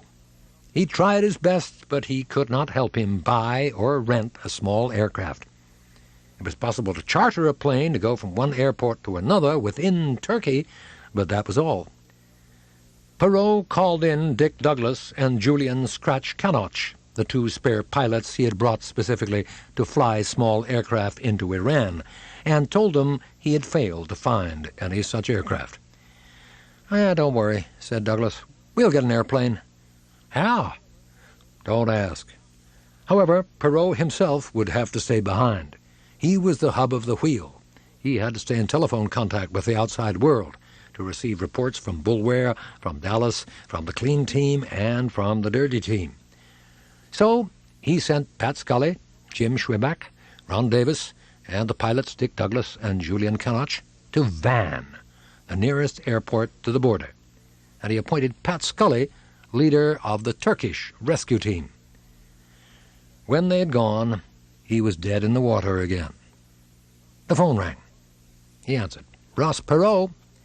Oh, this is Ralph Bulwer. Oh, hi, Ralph. Where are you? I'm at the border. Oh, good. I've just seen Rashid. Perot's heart leapt. Great! What did he say? They're safe. Oh, thank God. They're in a hotel 30-40 miles from the border. Rashid is just scouting the territory in advance. I'm based in a village called Yukeskova, closest place to the border, at a hotel. It's the only hotel in the district. I'll tell Scully. Okay. Perot hung up. Oh, boy, he thought. At last, things are beginning to go right. Scully and the Turkish rescue team took a scheduled flight from Istanbul to Ankara, where a chartered jet would take them to Van and bring them back. Scully managed to get a bus to take them all to the border. At 4 o'clock in the morning, they reached Yukeskova, the nearest village to the border station. This was where they were supposed to find Bulwer. But he wasn't there. At the hotel in Rizayeh, Jay Coburn had that sick, helpless feeling again, the feeling he'd had in Mahabad and then in the courtyard of the schoolhouse. He had no control over his own destiny. His fate was in the hands of others. In this case, the hands of Rashid. Where the hell was Rashid? Coburn went upstairs. Simons took him and Keen Taylor into one of the rooms. "If Rashid isn't back by 9 o'clock, we're leaving," Simons said. Coburn immediately felt better. Simons went on. "The guards are getting bored. Their vigilance is slipping. We'll either sneak past them or deal with them the other way." "But we've only got one car," said Coburn. "Yeah, and we're going to leave it here to confuse them. We'll walk to the border. Hell, it's only 30-40 miles. We can go across country. We'll avoid roadblocks by avoiding roads." Coburn nodded. This is what he wanted. They were taking the initiative again. "We might as well eat first," Simon said. "It's going to be a long walk." The guards took them downstairs to the dining room. Lamb with rice was served, and tea. Someone said, "Hey, look who's here!" Rashid walked in. He came over to their table wearing his self-important look. "Gentlemen," he said, "this is your last meal." They all stared at him, horrified. "In Iran, I mean," he added hastily. "We can leave." They all cheered. They left their meal half-eaten. Rashid talked to the guards and showed them his letter from the deputy leader. Keen Taylor paid the hotel bill. Rashid had bought a stack of Khomeini posters, and he gave them the bill to stick on the cars. They were out of there in minutes. They drove out of town. The road wound up into the mountains. The surface was good, and they made rapid progress. After a while, the road began to follow a ridge with deep wooded gullies on either side. "I hope we don't have any trouble at the border village," said Rashid. "I saw the head man this afternoon and arranged everything with him." The Range Rover built up speed. "Slow down," said Simons. "No, we must hurry." They were a mile or so from the border. Simons said, "Slow the goddamn Jeep down. I don't want to get killed at this point in the game." They were driving past what looked like a filling station. There was a little hut with a light on inside. Suddenly Taylor yelled, "Stop! Stop!" Simon said, "Rashid!" In the following car, Paul honked and flashed his headlights. Out of the corner of his eye, Rashid saw two men running out from the filling station, locking and loading their rifles as they ran. He stood on the brake. The car screeched to a halt. Paul had already stopped right by the gas station. Rashid backed up and jumped out. The two men pointed their rifles at him. Rashid went into his routine, but they weren't interested. One of them got into each car. Rashid climbed back into the driving seat. "Drive on," he was told. A minute later, they were at the foot of the hill leading to the border. They could see the lights of the frontier station up above. Rashid's captor said, "Turn right." "No," said Rashid. "We've been cleared to the border." The man raised his rifle and thumbed the safety. Rashid stopped the car. "Listen, I came to your village this afternoon and got permission to pass." "Go down there." They were less than half a mile from Turkey and freedom. There were 7 of the dirty team against 2 guards. It was tempting. A jeep came tearing down the hill from the border station and skidded to a stop in front of the Range Rover. An excited young man jumped out carrying a pistol and ran over to Rashid's window. Rashid wound down the window and said, "I am under orders from the Islamic Revolution Commandant Committee." The excited young man pointed his pistol at Rashid's head. "Go down the track!" he screamed. Rashid gave in. They drove along the track. It was even narrower than the last. The village was less than a mile away. When they arrived, Rashid jumped out of the car, saying, "Stay here. I'll deal with this." Several men came out of the huts to see what was going on. Rashid said loudly, "Where is the head man?" "Not here," someone replied. "Then fetch him. I spoke to him this afternoon. I am a friend of his. I have permission from him to cross the border with these Americans." "Why are you with the Americans?" somebody asked. "I am under orders from the Islamic Revolution Commandant Committee." Suddenly, out of nowhere, appeared the head man of the village, to whom Rashid had spoken in the afternoon. He came up and kissed Rashid on both cheeks. "Thank God for that," said Coburn. "I couldn't drink any more tea to save my life." The man who had kissed Rashid came over. He was wearing a heavy Afghan coat. He leaned through the car window and shook hands with everyone. Rashid and the two guards got back into the cars. A few minutes later, they were climbing the hill to the frontier station. The frontier station was brightly lit by high neon lamps. The two cars drove slowly along past the buildings and stopped where a chain across the road marked the limit of Iranian territory. Rashid got out. He spoke to the guards at the station, then came back and said, "They don't have a key to unloose the chain." They all got out. Simons said to Rashid, "Go over to the Turkish side and see if Bulwer's there." Rashid disappeared. When Rashid came back from the Turkish side, trailing a couple of guards and an officer, he spoke to the Iranians, then told Simons, "They say we must wait until morning. Also, the Turks don't want us to cross tonight." Simons muttered to Paul, "You may be about to get sick." "Huh? What do you mean?" "If I tell you so, just get sick, okay? Make like we're prepared to wait all night." The guards drifted off. "Gayton, Taylor," Simon said, "go in there and offer the guards money to take care of our cars." "Take care of them?" Taylor said incredulously. "But they'll just steal them." "That's right," said Simons. "They'll be able to steal them if they let us go." Taylor and Gayton went into the guardhouse. "This is it," said Simons.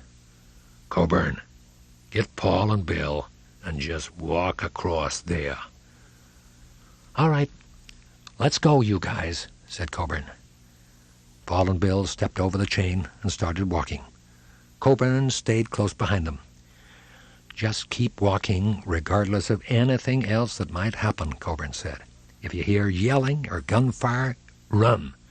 But under no circumstances stop or go back." Simons came up behind them. "Walk faster. I don't want you two getting shot out here in the bloody middle of nowhere." They could hear some kind of argument beginning back on the Iranian side. Coburn said, "Y'all don't turn around. Just go." Back on the Iranian side, Taylor was holding out a fistful of money to two guards who were glancing first at the four men walking across the border and then at the two Range Rovers, worth at least $20,000 each. Rashid was saying, "We don't know when we'll be able to come back for these cars. It could be a long time." One of the guards said, "You were to stay all here until the morning." "Yeah, the cars are really very valuable, and they must be looked after." The guards looked from the cars to the people walking across to Turkey and back to the cars again, and they hesitated too long. Paul and Bill reached the Turkish side and walked into the guard hut. Bill looked at his wristwatch. It was 11:45 p.m. on Thursday, February 15th, the day after Valentine's Day. On February 15th, 1960, he'd slipped an engagement ring on his wife's finger. The same day, 6 years later, Jackie had been born. Today was her 13th birthday.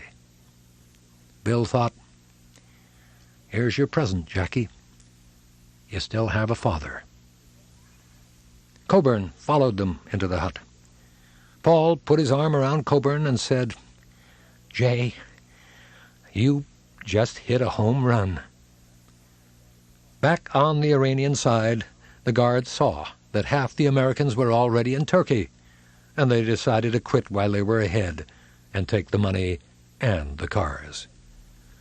Rashid, Gayton, and Taylor walked up to the chain. At the chain, Gayton stopped. "Go ahead," he said. "I want to be the last guy out of here." And he was. Ralph Bulwer was just getting into bed at the hotel in Yukaskova when a boy called him to the phone. It was Rashid. "Hey, Ralph." "Yeah?" "We're at the border." "I'll be right there." It was going to be all right, Bulwer thought. Paul and Bill are at the border. Scully is on his way here with a bus. Perot is in Istanbul with a plane. We're gonna make it. He reached the border. Lights were on in the guard huts. He jumped out of the car and ran inside. A great cheer went up. There they all were, Paul and Bill, Coburn, Simons, Taylor, Gaydon, and Rashid. A few minutes later, they all heard the sound of a motor. They looked out of the windows. A bus was coming down the road. They cheered all over again. Pat Scully, Jim Schwebach, and Ron Davis stepped off the bus and came into the guardhouse. Gaydon put his arm around Pat Scully and said, "Have you noticed who's with us?" He pointed. Scully saw Rashid asleep in a corner. He smiled. In Tehran, he'd been Rashid's manager, and then, during that first meeting with Simons in the EDS boardroom, was it only 6 weeks ago, he'd strongly argued that Rashid should be in on the rescue. They all went outside. Pat Scully said, "You want to come to Dallas, Rashid?" "Yes," he said to Scully. "I want to go to Dallas." "Well, what are you waiting for? Get on the bus." They all got on the bus. Paul settled into his seat with relief. The bus pulled away, and Iran disappeared into the distance. He'd probably never see the country again. There were strangers on the bus, some scruffy Turks in improvised uniforms, and 2 Americans, who, someone mumbled, were pilots. Paul was too exhausted to inquire further. One of the Turkish guards from the border station had joined the party. Presumably he was just hitching a ride. They drove off, heading for Van, where a charter plane was waiting. Paul looked out at the scenery.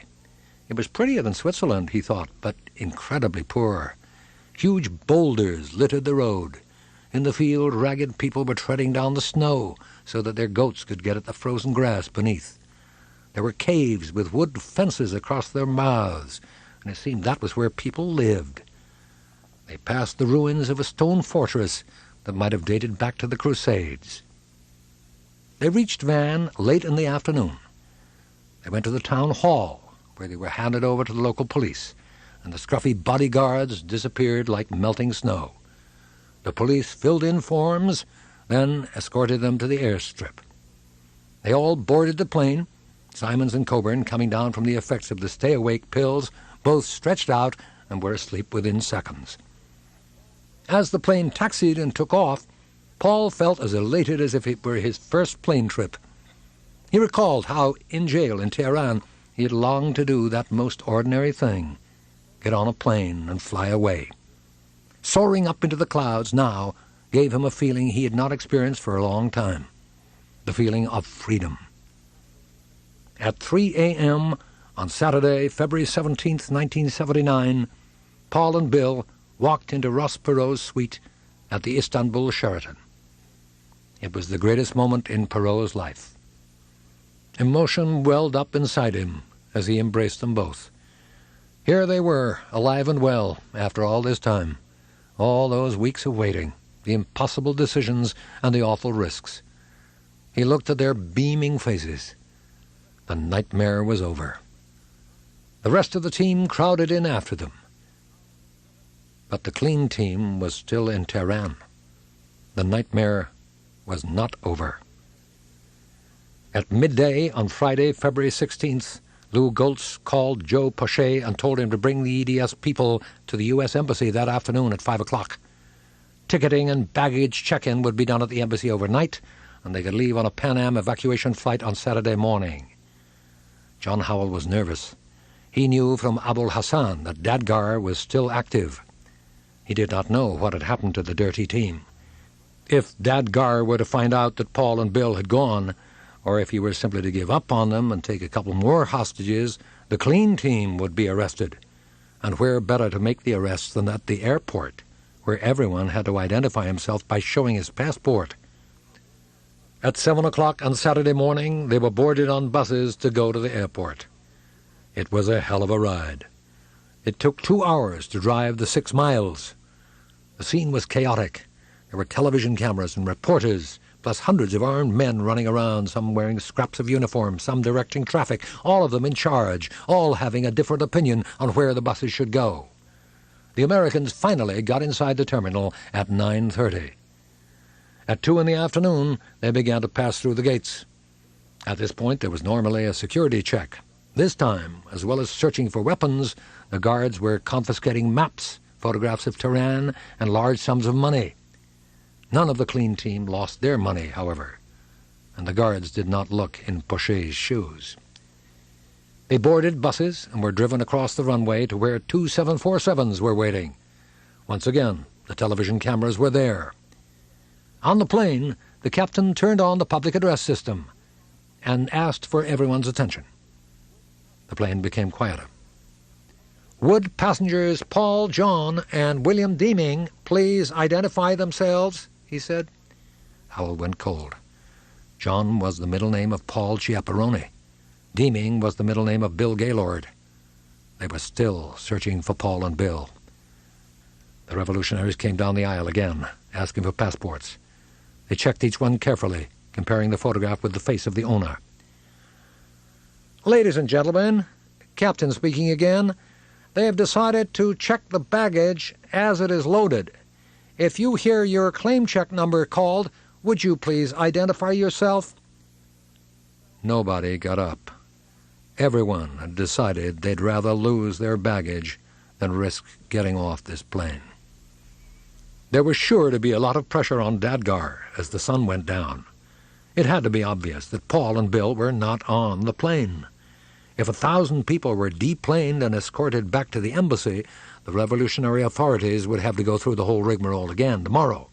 And somebody up there was bound to say no way to that.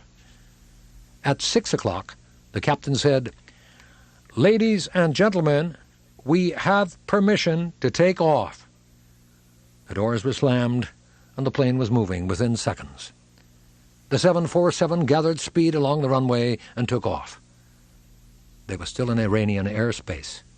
The Iranians could send up fighter jets.